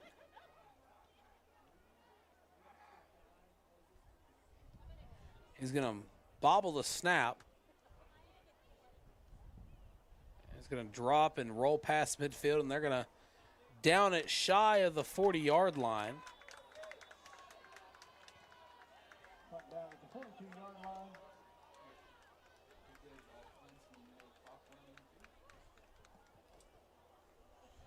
So once again, we find ourselves back with a 6-point game. Of course, 5:48 left to go in the third quarter. Varsity still out for the Bruins, at least on the offensive front. And Kyle, I mean, you got to think, one big play and the Bruins are tying this game up. Yeah, tying it up and maybe kicking an extra point and taking the lead. No, they missed the last one.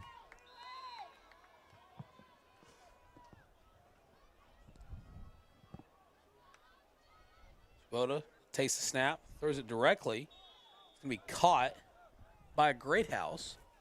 Immediately dropped down.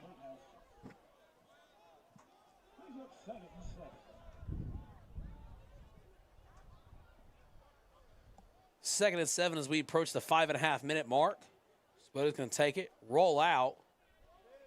Keeps it himself, has room to run, but he throws it, finds a wide open man at the 30, 25, 20. Still on his feet, tries to break away from another defender before he's dropped down at the 10-yard line. Mason Greathouse with a great grab.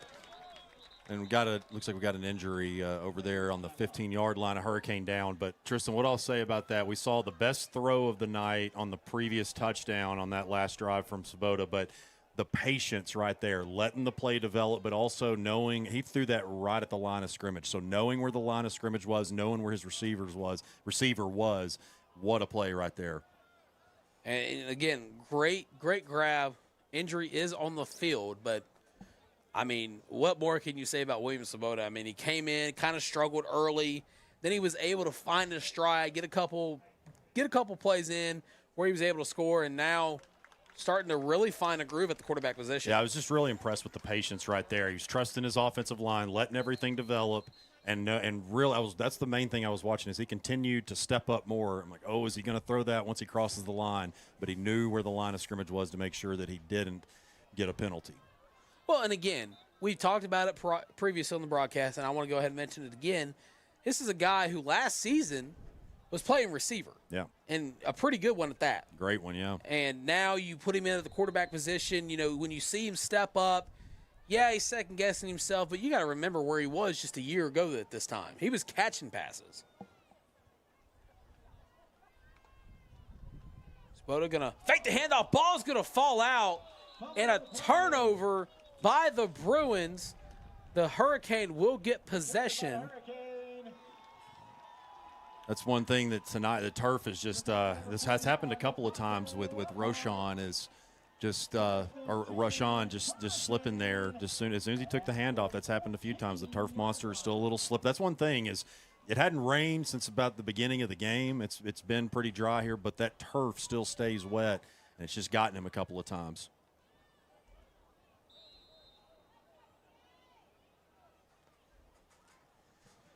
after the disastrous fumble, the Hurricane will get the ball deep in their own territory. The PA defense has kind of shined so far in the second half. Sure, Coach Lucas is hoping his defensive guys can do the same here. Flag on the play, PI roofing penalty flag that is, and be a false start penalty on the Hurricane. And the Hurricane have another quarterback in, Aiden Grimes, junior. Well, we reached the point of the benefit game where coaches are probably going to be trying to work out some of the younger guys to see who thrives in game-like atmospheres. After the penalty, it'd be 1st and 15. Another big run was almost seen there, but Hawkins on the carry was able to get brought down before he found open room to run. 2nd and 7. Going to hand it off once again to Hawkins. Hawkins tries to break away. He'll be brought down near the Centennial Bank logo on the field.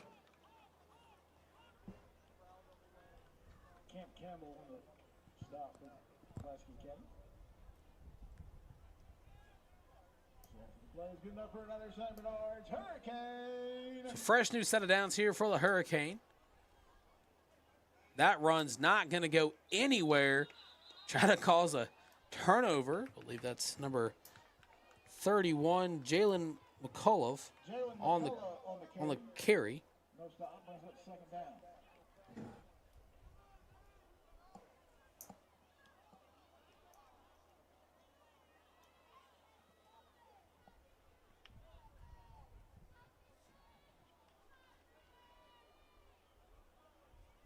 Approaching the 3:45 mark in the 3rd quarter of play.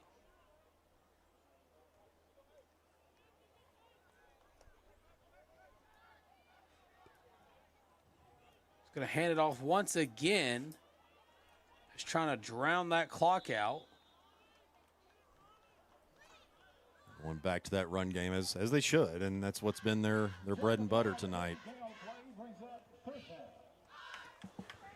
So 3rd down coming up here for the Hurricane. And again, the defense been great thus far in this drive, only allowing 1 first down. And a stop here puts the ball right back into Swoboda's hands, and as the time winds down, you got to think one big play changes the dynamics of this benefit game.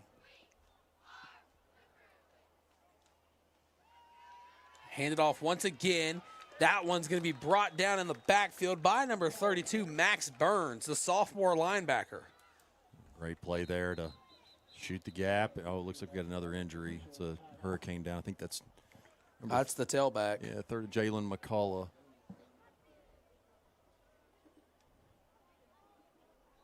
So while we have a break in the action, I want to thank everybody for tuning in to some Bruin football on the PA Live Network as well as the Natural State Sports Network. Tristan Harlen here with Kyle Sutherland. Excited to bring some Pulaski Academy football to you for the 2025 season on their road to War Memorial. Of course, I've said it once, I'll say it a million times.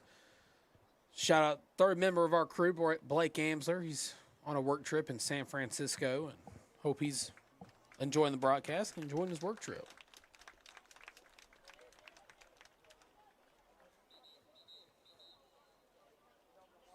Looks like he might just have a cramp. Of course, cramps are you're gonna see that a lot through the first few. Of course, it's not as hot as it's been, as we have graciously talked about throughout the broadcast. But first about month or so of the season, especially once you get into the second half, cramps are very aplenty.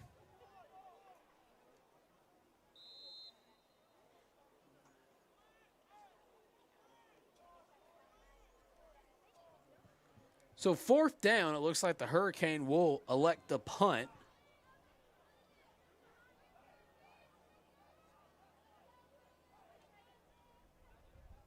Low snap. Bobbles the punt. Looks like it'll bounce out of bounds at about the 40, I want to say maybe the 39, 40-ish yard line. So 2:15 left to go in the 3rd quarter of play. the Bruins offense will take the field once again. Of course, they got down in the red zone last drive. They had a fumble occur. They lost possession of the ball. But, Kyle, I got to ask you, does that cause panic on the offense side? I don't think so. I think that they're going to definitely, I say they're 2-minute offense. It seems like PA's always running a 2-minute offense, but massive drive right here to see what they can do. Swoboda's going to keep it himself around the outside, still on his feet. We forced out of bounds at about the 46-yard line. And they'll try to get back on the ball to not waste any of this clock. And I think probably the message is to the team, if you're the PA coaches, is you're still in this game despite giving up multiple big plays. Swoboda's going to roll out. Time to throw. Second guesses. Reverses field. Zips it. And that one just too high of a pass. Incomplete, intended for Bryce Gittens, the junior receiver. And great heads-up play there by Swoboda to really reverse field to kind of try to extend the play to find an open man. Just couldn't pinpoint on the accuracy to get the play to be a first down. That one's going to be caught, wrapped up immediately by Mason Greathouse.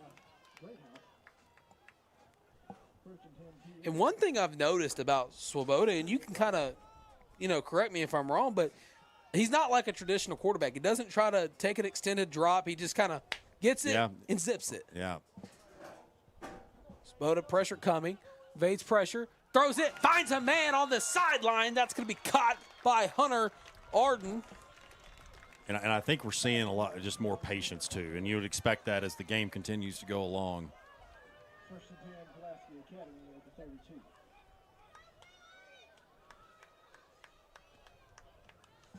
$1:43 left to go in the third quarter of play, as well as $1:43 left to go. So Swoboda's benefit game. Takes the snap, drops back, throws a little screen to Walker. Breaks away from one, still on his feet, breaks away from another. He has room to run. He's going to find the end zone, get six more. Touchdown, Bruins. Not to compare, but I talked about earlier, and I think it was in the first quarter, about how number 6, you're going to make plays with that number. That brought back flashes of the great Joe Hyman, the way that he was able to catch that there in the backfield and then break his way out of tackles and go to the end zone. That really brought back brought back memories of that. As soon as he found that second level of defenders, I mean, there was nowhere else for him to go but the end zone.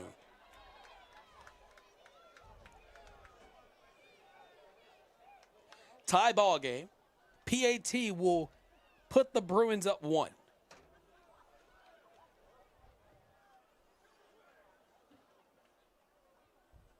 Kick is up. The kick is good. So after a tremendous drive by the Bruins offense, they get their first lead of tonight. We're going to see a replay of the touchdown here, courtesy of Will Watkins. Watch this play right here. Just finds the tailback. Whoop! Gets the juke there. Tries to break away. Does it again. He's primetime TV, baby. And give six more after he finds an open field to run in for the score. Man, great job. I could watch. I'm probably going to be watching that on replay multiple times on the way home. That was just. I mean, that's a textbook screenplay right there. You give the D-line time to kind of break the blocks, open up that wide open field for your offensive line to kind of set up their blocks. Man, I wish Blake was here. I would love to hear him break down the offensive line play there, because he's a former O-line coach for the Bruins.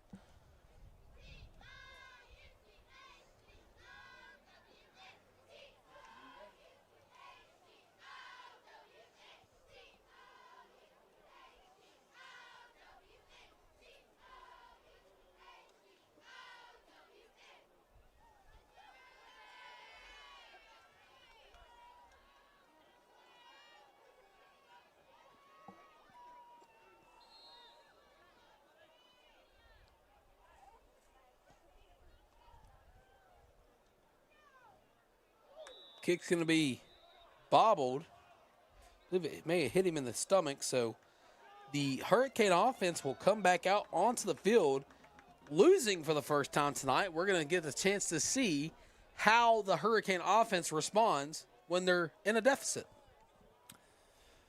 Let's see which quarterback they trot out. I know they've played 3 different ones.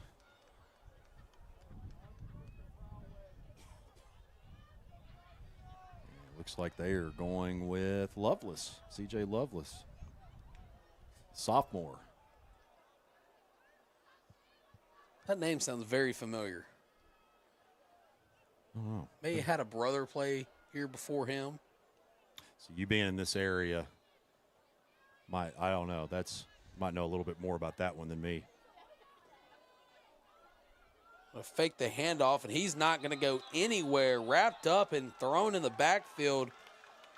And, you know, I go back and, you know, trying to jog the memory, but back during my time calling games at Cabot, when Cabot came down here to play Jonesboro before all this, the press box and everything else was built, I remember that last name sounds familiar. There's somebody in the comments that can confirm my suspicion. I would highly appreciate it, so I don't sound too dumb on air, but I mean, the PA defense has been able to kind of get in the backfield and stop the Hurricane for the moment. Now we'll see how the defense changes once the JV team comes in. Gonna hand the ball off, but not gonna go anywhere.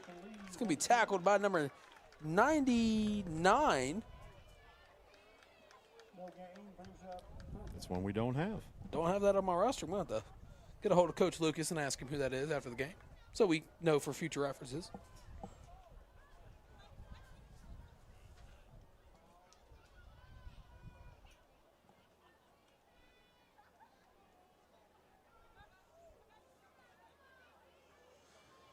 So I believe we're going to wind down the third quarter. Oh, we do have a 99. Here it is. It's just not on our roster, but Will Watkins coming in clutch. That was Bryce Mitchell, the freshman D lineman, on the tackle.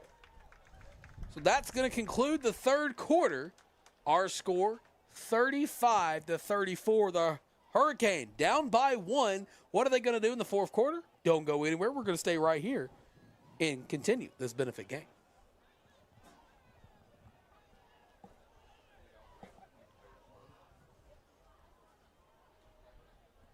Well, there is a flag, so we may not be going to the fourth quarter just yet. Oh, never mind. He's waving it off. So that will 100% in the third quarter, excuse me. 35-34, Bruins lead it. You're watching some Bruin football on the PA Live and Natural State Sports Network.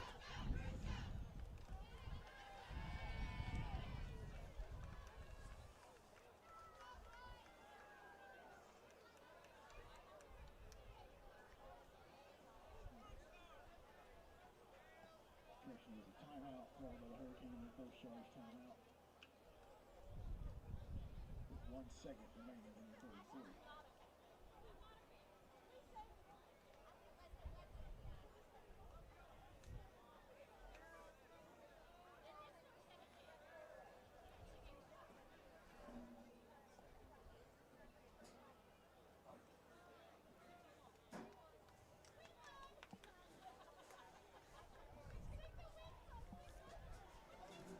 So we're getting ready to start the final quarter of tonight's benefit ball game. Okay, I'm a little confused. Are we still in? I'm lost. There's still a second left in the. Yeah, I'm really lost because the scoreboard says third quarter with 1 second left. So Pulaski Academy calls a timeout. The scoreboard, I don't know if we can get our cameraman to look at the scoreboard for just a brief moment, but there's 1 second on that. The PA guy here in Jonesboro said it's the end of the third quarter. I said it was the end of the third quarter after the flag was picked up. I think we're all lost.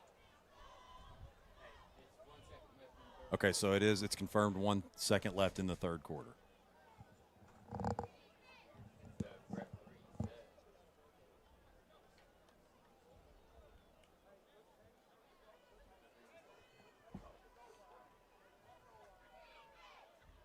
So 1 second left in the third quarter. 3rd and 11. The Bruins up 1. And our producer's calling for a pick six.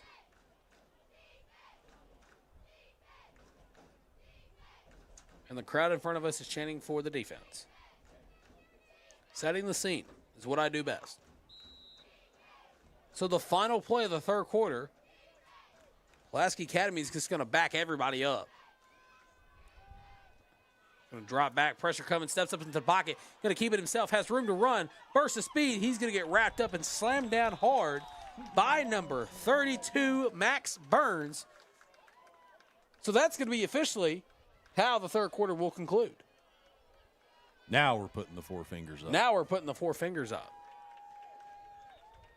And Kyle, while we have a break in the action, I got to ask, for those people that may have not been watching it up until this point, how did we get here?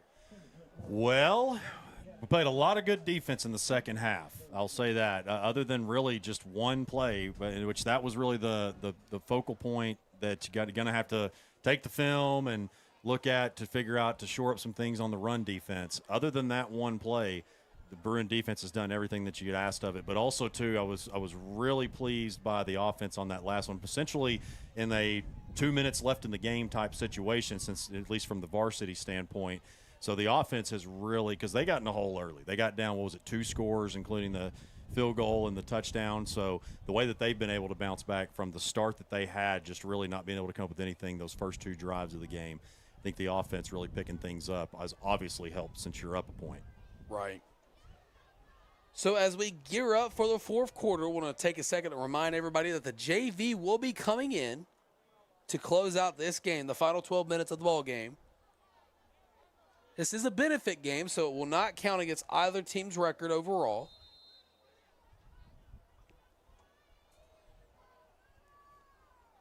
He's going to drop back, pressure coming around the outside. Going to throw it. That's going to be caught. Be reeled in by number 85. It's Vantuan Boykins.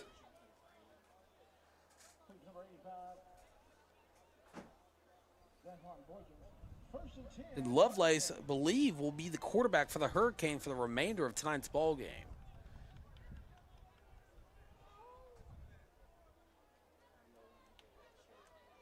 Lovelace, evading pressure left, steps up into the pocket, or not the pocket, excuse me, breaks the pocket, and he'll meet a defender on the sideline, be forced out of bounds. So the Hurricane driving down the field. They're not about to be knocking on the door of the end zone.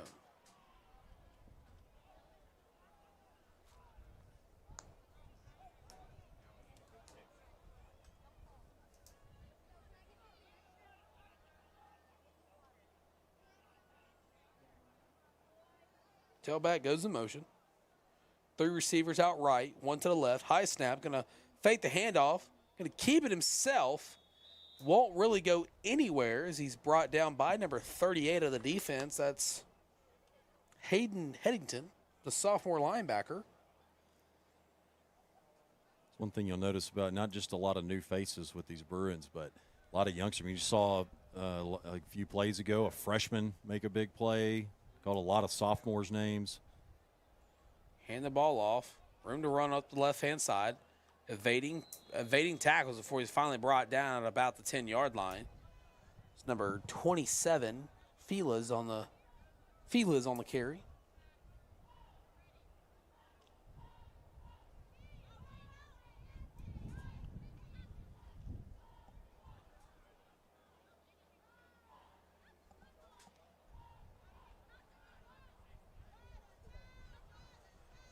Quarterback's going to drop back, throw the back shoulder fade. That one's going to be broken up, but a flag's going to come in. Man, that's a PI roofing penalty flag, and I'd like to see another look at that one. If our replay official can get it to my left, because we're going to see it here.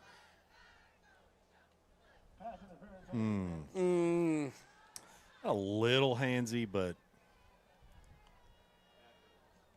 That's a 50-50 ball. That's what we're going to call it.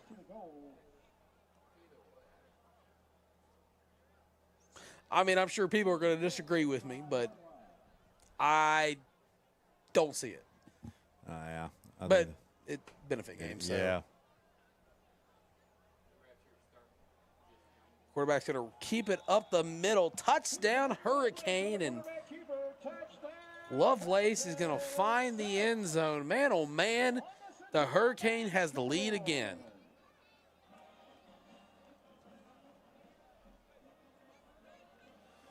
Well, technically, I guess if we're, 7-0 if we're starting it over with JV, but yeah,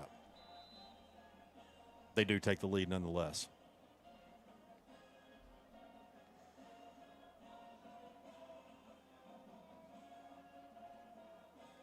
And he's just going to have a bad snap. Not sure if they're going to allow him to re-kick it or if they're just going to call it no good. And they're going to allow him to re-kick it.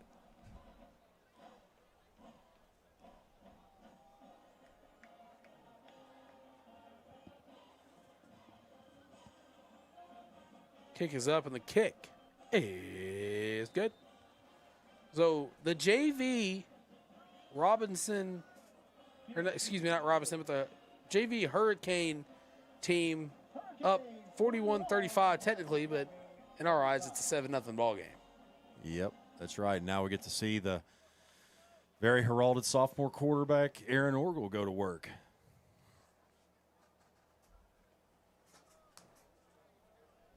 I've been really looking forward to see it. Well, you know, whether it's JV setting or not, just to see him get some reps and get some game-like experience. Well, I mean, you're going to get your wish right after this kickoff.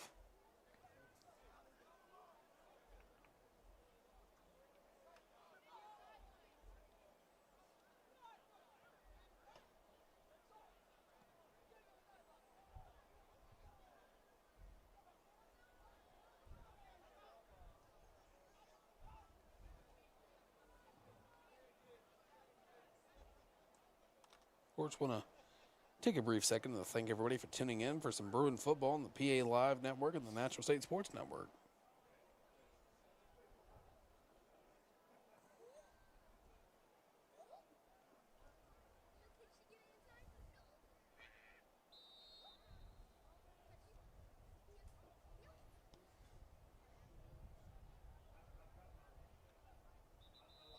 Kick's going to be fielded about the 5, so here comes the offense for the Pulaski Academy Bruins, led by Aaron Orgel, the sophomore quarterback, who we've been kind of chomping at the bit, so to speak, to wait to see some live in-game reps.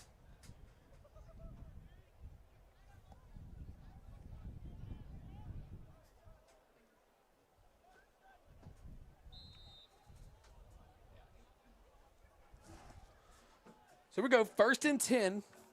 First snaps for Orgel. My chair doesn't want to move for me when I try to move it.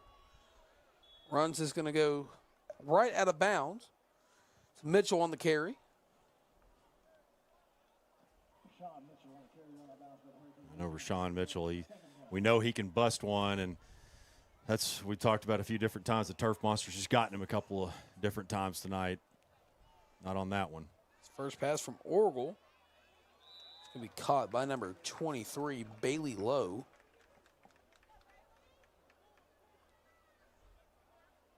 Ten minutes remaining in the ball game. 41-35 our score. Third down for the Bruins.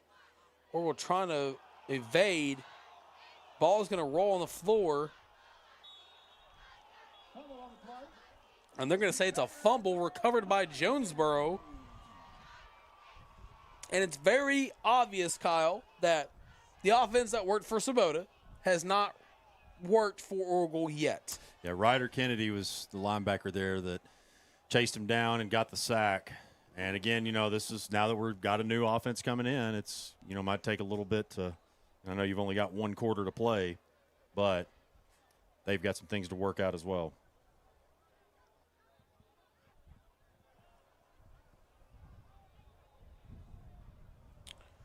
So 9:45 remains in tonight's ball game. 41-35 the score. Of course, we were excited to see the sophomore quarterback, but early mistakes happen. That ball is going to be a deep, wide open. Oh, Oh, just overshot his receiver. Intended for number 19, Jalen Hurd. And, I mean, there was nobody around him for that touchdown. I will say this, Tristan, that does not look like a sophomore. Man, that is a big dude. Not at all. Does not look like one at all.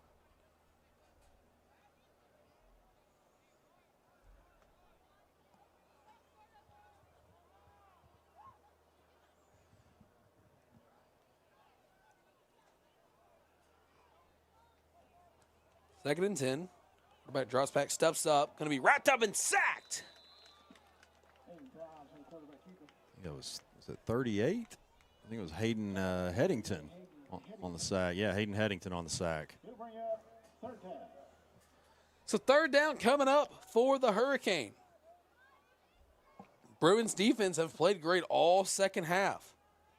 Minus last drive when they gave up a touchdown. Third 14. Quarterback going to drop back, looks, throws it over the middle. And there's nobody right there on the turf where he was trying to throw it to, so it'll be incomplete. Fourth down coming up for the Hurricane.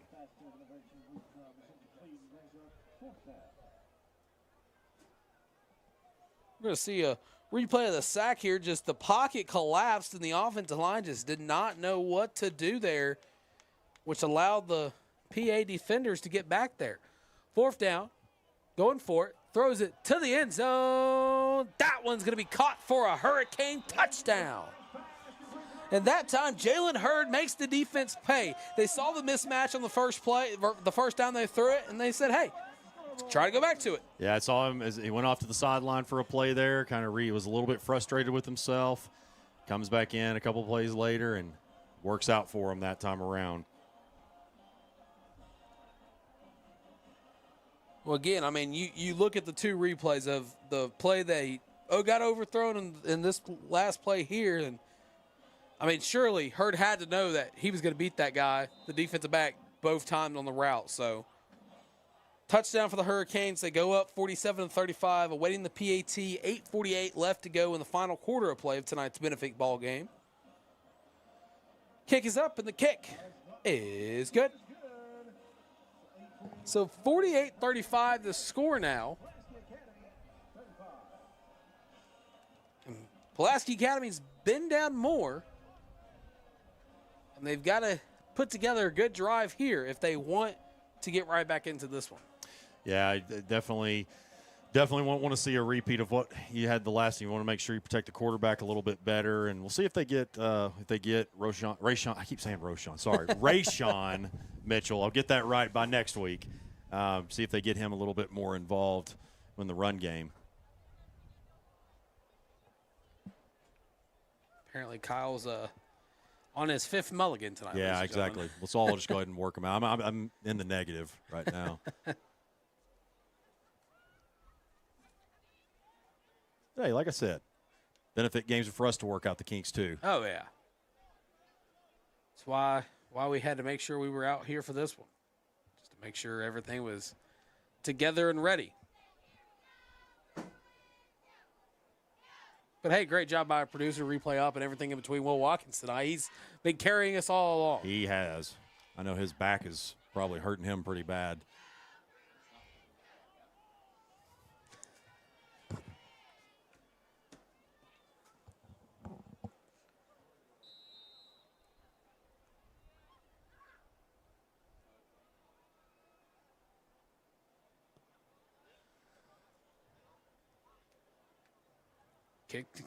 The kick is going to bounce into the end zone for a touchback. And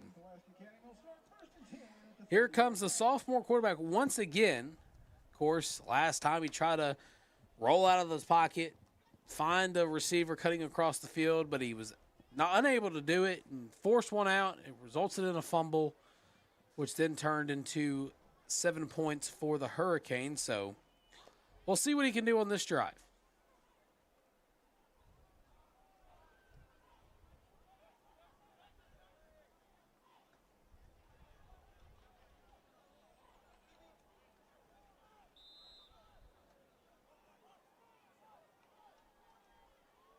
Drop back, pump fakes once, Throws a deep ball, has a man open, and it's intercepted.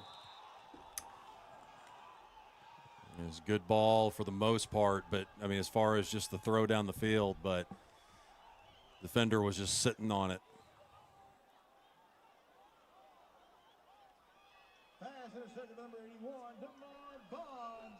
First and 10. Sophomore quarterback still got a lot of experience to kind of work out some of the issues. I mean, it was a beautiful You saw throw ball. you saw the arm. But it was just the safety was basically just sitting there. As soon as I think he saw it go up in the air, he knew exactly where he was going to be. I mean, there was a receiver on that play that actually was throwing his arms up because he was open. I don't think there was anybody within 15 yards of him.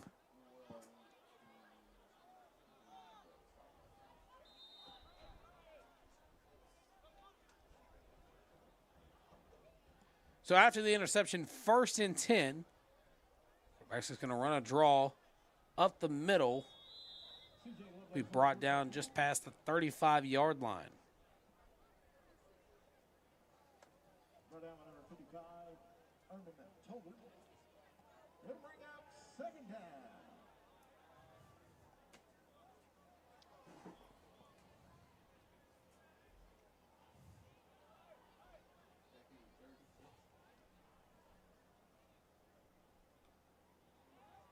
Run there, just going to be gains a couple.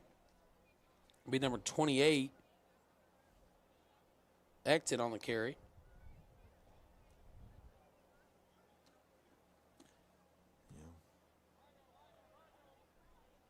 Just trying to milk that clock more and more. Can't say I blame him.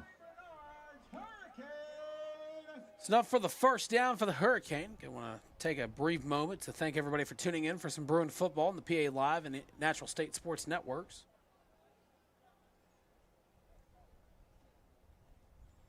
Going to hand it off once again around the outside. Not going to go anywhere. Going to be wrestled to the ground by number 55, Armand Tolbert, the junior D lineman. I'll tell you, next week, a lot of the, and again, particularly in the run defense, going to have to shore up some things, but they're going to need this second half defense in particular. We're talking about mainly the third quarter against Robinson next week, one of the favorites in Class 5A coming into this season.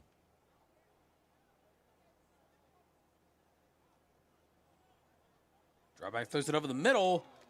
Batted down, incomplete, almost intercepted by Caleb Tubbs on the play after the tip.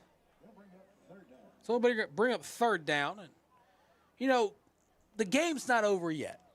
I mean, you got a little bit of time to work with, just a couple, some morale boosting points for your team to gear up for the first game of the season against the Robinson Senators.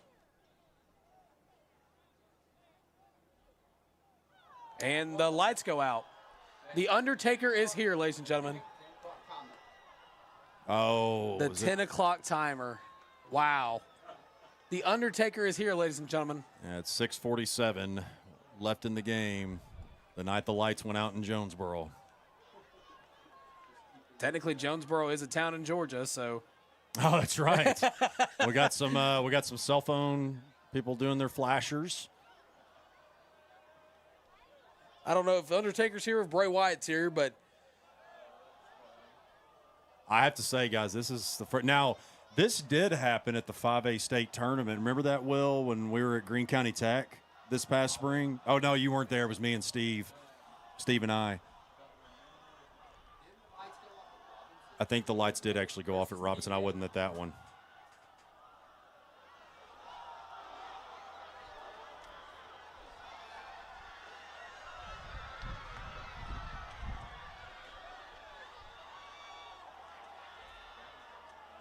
The crowd's having fun out there. Yeah. And I don't know if they're going to get them back on or.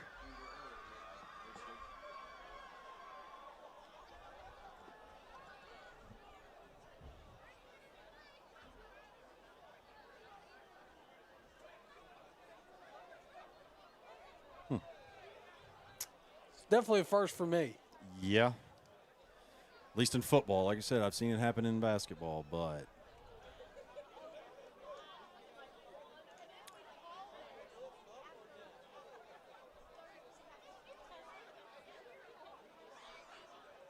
Well, yeah. it's definitely a first. So, a preview of next week. Again, Yeah. the Robinson Senators against the Pulaski Academy. That is one team that PA has historically had the number of. They've played week 0 since 2020 season. That was when they did. And PA, again, has had their number. They're, 5-0 in those games. So, who knows? We'll see what happens. But, Ladies and gentlemen, I may have your attention, and the please. PA announcer is Remain in your seats until we can get the lights to come back on. Once again, please remain in your seats until the lights come back on. Well, and again, talking about the season for Pulaski Academy, 3 road games to start the season. Robinson, West Monroe, Highland Park in Dallas, Texas, and then you come home to play North Little Rock in your first conference game of the season. And I got to ask, I mean, you played ball growing up. You've been studying PA for a while, Arkansas high school football as a whole. How difficult is it to play 3 straight road games with 2 of them being out of state? Oh, no question. And it's not anything that PA is not accustomed to. I mean, even back to the Kelly days, they went, I think it was 2015, they went to Highland Park, Texas. They played them the year before. It was either 15 or 16. They went to Highland Park and ended their 80-something game home win streak. So they've had some history there. They played West Monroe last year, I believe. So it's not anything that they are unaccustomed to, but having this benefit game on the road. And, of course, you're playing at Robinson. It's a road game, but it's pretty much just across town. But that is, having only 4 home games in the season, that will get you certainly battle-tested for the postseason. And here's the thing. This is the second season for Pulaski Academy in the 7A Central? Yes. Yeah, they were in 6A the past 2 years before last season. So you have those 3 tough road games. Again, 2 of them being on the road, out of state on the road. Of course, PA Live and the National State Sports Network will be there at the game to bring the broadcast for you guys. But, as a broadcaster, and again, you grew up playing Pulaski Academy, grew up, around this area of the school. What's going through the mindset of the coaches and the players? Hey, yeah, we've got if we're counting this as a game, 4 games on the road before you go and finally play home. I think they've embraced the underdog role, and that's something that Coach Luke, really ever since they moved up to 6A, that's one thing that Coach Lucas has talked about was because, they dominated 5A all those years and 4A before that some years, 3A way back when. But I think that is something that Coach Lucas has really instilled in this team that even dates back to the Coach Kelly days was you're going to be overlooked. And it seems like every single year, this is a team that hasn't or they've won double-digit games every season since 2010. 2009 was the last time they didn't have double-digit wins. So I think just with the way that they have this program already set, that really bodes well for the underdog. Am I saying that they're going to go win a state championship? No, we're not going to be predicting that right now. But I definitely think that it's going to be better than what some people think. And, it's just, as we've talked about all night, it's just really just continuing to get Sabota comfortable in this offense and a lot of these new faces comfortable with each other. Right, and of course, coming up for the remainder of the season, the Bell Chevrolet pregame coaches show. We're kind of workshopping a name still with everybody involved, but I'm excited to talk to Coach Lucas about the schedule, what came with it, putting it together, the switch from receiver to quarterback for Sabota. All these things I would love to just pick Coach Lucas's brain about and hear, how he kind of has the mindset that he does about this team because, we've been to practice. We've seen how this team is operated in their home stadium. It's not maybe the biggest stadium in the 7A conference, but, for what it's worth, with this being the first year, the National State Sports Network is teaming up with PA Live to bring these broadcasts to the ladies and gentlemen that tuning in to these broadcasts. You got to kind of give a round of applause to Coach Lucas and kind of how he's taken over the program. Well, and I think, and I've said this a few different times, every year that Coach Lucas has been at the helm since 2021, he's put up a Coach of the Year type resume. Now, I think that he hasn't won. I think he's maybe gotten one in that time, and probably a big part of that is because of the expectation. PA is expected to win. They're expected to make deep playoff runs and even make those runs. I mean, for how many years was it straight that they were in the state championship, whether they won it or not?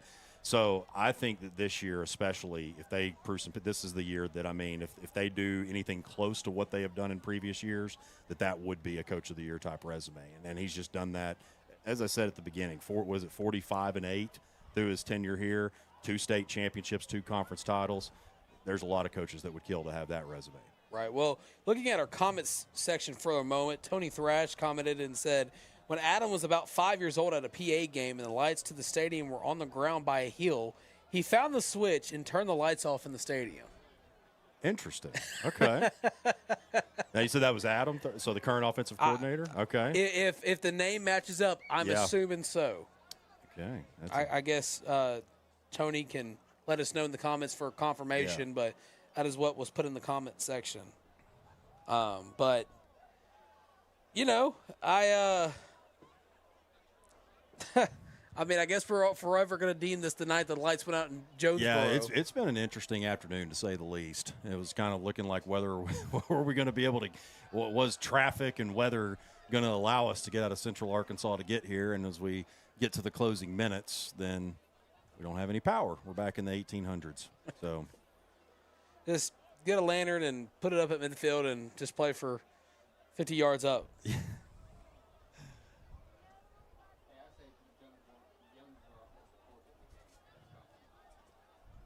And, you know, just the entire aura surrounding this first broadcast for us. I mean, you know, the first year you and I are getting together to call for the Pulaski Academy Bruins this year. And, you know, just everything that led up to this game. I mean, I literally just said before the lights went out, this game isn't over by any means. And, boom, God had different plans. Yeah, that's right. Ladies and gentlemen, I have your attention. Oh, here's the PA announcement. The lights will come on in 3 minutes. Once again, the lights will come on. I got to warm up. 3 minutes. So when I was still a student at A-State, and I'm going to say this now that I'm graduated, I took senior pictures in Centennial Bank Stadium.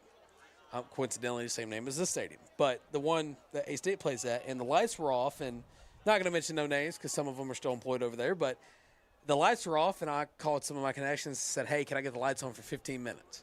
It took 5 minutes for the lights to come on. So you got to warm up to it and everything. So so we're going to be here for the next 3 minutes with no lights. So we're going to gather around the campfire and not sing a campfire song, but we're going to tell some stories. Yeah, I was about to say, if we start singing, then we really might lose some viewers. So we don't want to do now that. you say that, but I'm telling you, man, 20 years ago, you would have been in a great boy band.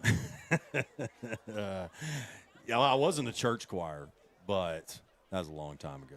I'm telling you, man, we got to get Justin Timberlake on the phone. We got to get NSYNC back, but we got to make you like one of the front guys. I'm actually impressed. I'm impressed that you know who NSYNC is. Come on, man. Come on, man.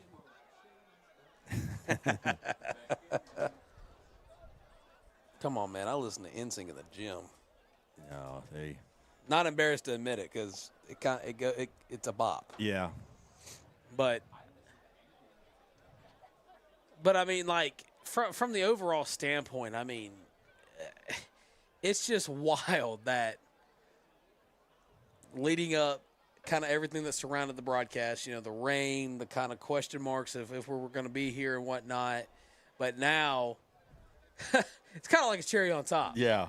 So Tony Thresh, that's actually the mother of Adam Thresh. And then and Thomas, his brother, shout out Hootens Arkansas football, actually just basically told me the same thing.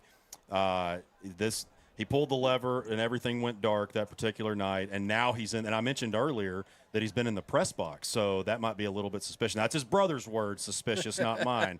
But yeah, just pointing that out there. Just obviously joking here, but man, I know you had a lot to do with the Hootens football magazine this year. Congratulations! Yeah, I actually did I've been able to be very blessed to do some contributions for them. Last year, I did their 8-man each week, their 8-man football. I really love 8-man. It's a lot of fun. And then this year, I was able to write a story on how sports photography has evolved, and I've talking about how much we appreciate what Will does with the graphics and all the back end stuff and everything that he's involved in. Photographers have been a big part of my career because as a writer, you got to have some good shots to go with your stories. So I was very honored that Thomas had me do that.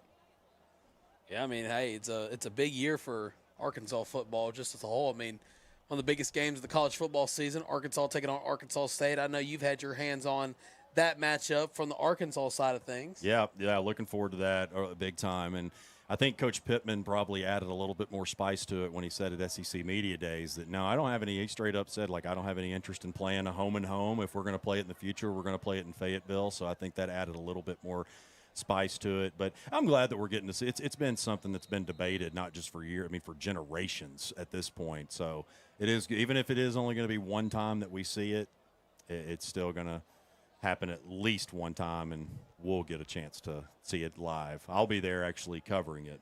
I'm working my way. I'm trying to get there.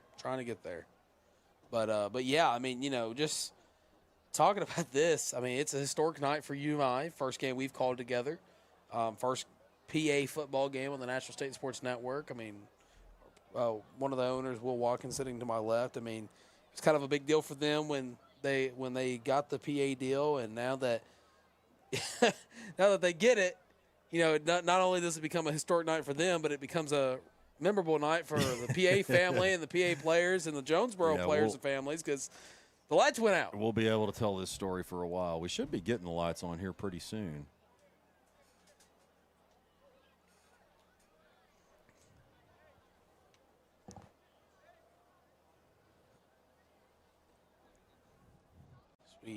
Luckily, we don't have class or anything tomorrow. Well, I was going to go hike Pinnacle Mountain, but well, Will does have a day job. I forgot about that. Yeah. I got a day job, too, but most of my stuff's taken care of until lunch. Oh, I see some lights starting to come back on. They're slowly coming on, but they're warming up. It's a little dim, right? We can at least see the players on the field.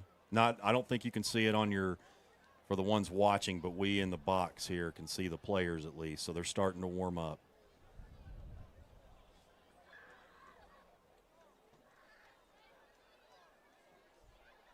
Man, could you imagine this shifts the momentum and PA kind of takes over the remaining 5 minutes?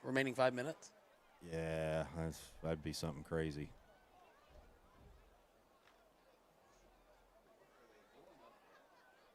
The light pole that I can distinctly make eye contact with is warming up as the seconds go on.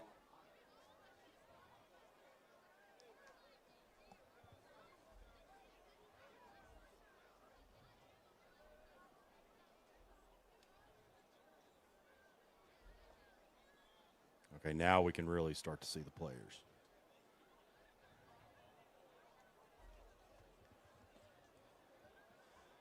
That was quite interesting, to say the least. I guess, as we mentioned, forever deemed the nights the lights went out in Jonesboro. As we get the lights back on for the final 5 minutes of tonight's ball game. I want to thank everybody for tuning in.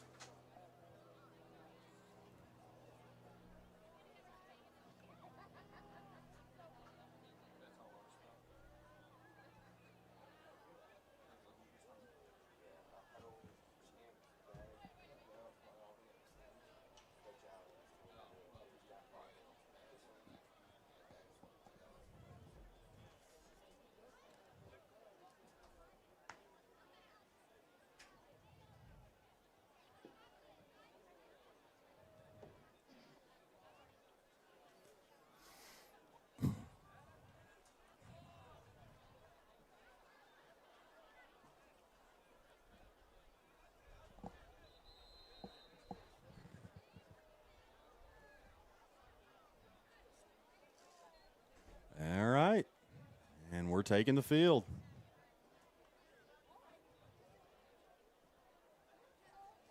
Now let's see if we can finish this baby out. Never a dull moment. You could say that again.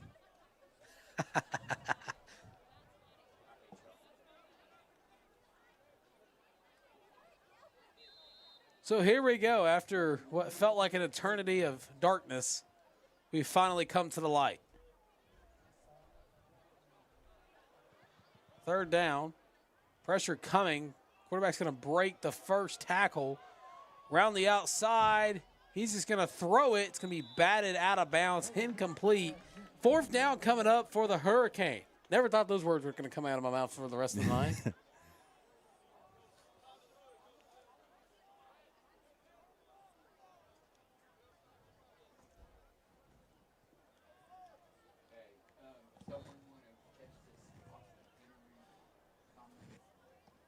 One thing I just noticed, too, they got their fourth quarterback in for the night.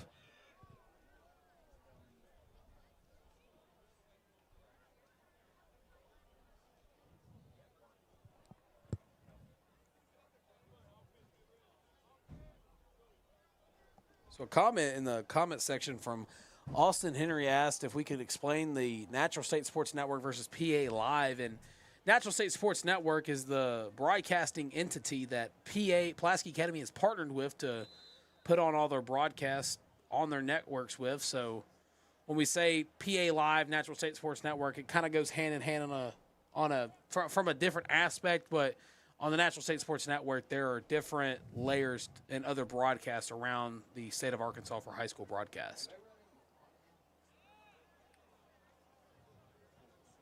And it looks, yeah, it seems like we do have a running clock. So, Austin, I hope that answered your question. Also noticed shot by Reese asked if there was a, which I believe he's a really good photographer. Love your work. If that's the one I'm thinking of. Asked if there is a way to get a media pass for the Arkansas game. You have to do that through the University of Arkansas.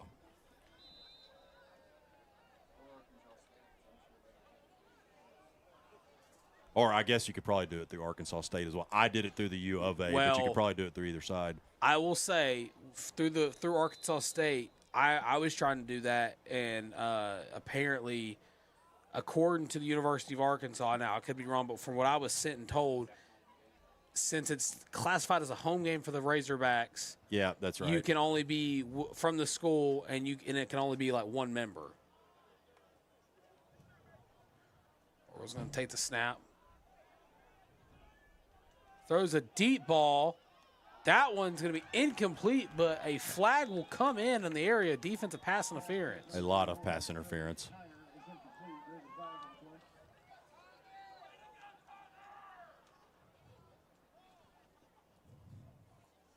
Pass interference on the defense. A 15-yard penalty. Yeah, it's definitely a running clock for sure. It's confirmed. So 2:10 left to go in this one.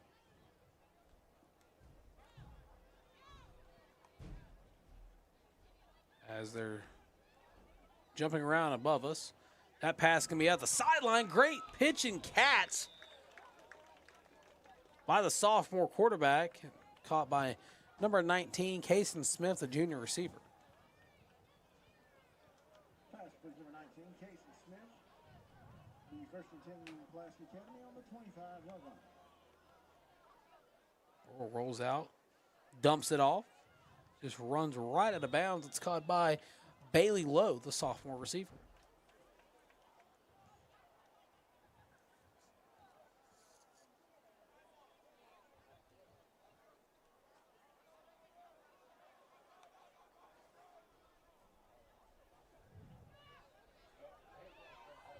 Running back's going to keep it, tries to fight off to the defender, still chopping his feet. We brought down at about the 5-yard line.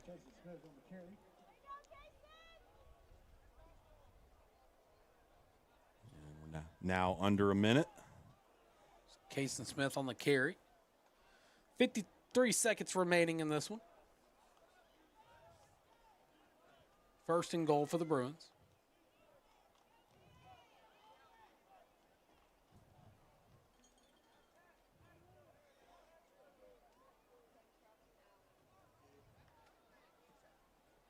Pitch it to the receiver, and the ball comes out at the end of the play.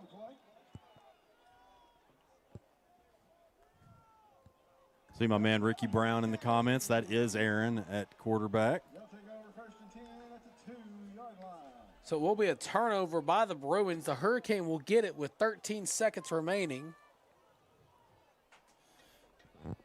Oh, to answer your question, Austin, in the comments, we will have every PA game each week. So this will be on the PA Live network through the Natural State Sports Network. We'll have every game season.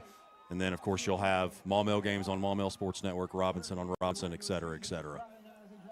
Well, that's going to do it for the benefit game and the start of the 2025 season. Kyle, real quick before we wrap things up, what are your thoughts on the Pulaski Academy football team? Well, saw a lot of good things, saw a lot of bad things. I know it's a very cop-out answer and very just cliche, but, run defense is definitely going to be focus, and also, too, really splice the film up from the beginning of the game on offense and then really how they finished. I think that's going to be, a lot more pleasant to watch as the game went along as opposed to the first two drives. So run defense and then just continuing to develop on offense, I think are going to be the two main primary focuses. Well, we push forward towards week 0 against Robinson at Robinson for our tremendous crew here in Jonesboro. I'm Tristan Harlen signing off saying good night and goodbye. We will see you for week 0 at Robinson. Go Bruins.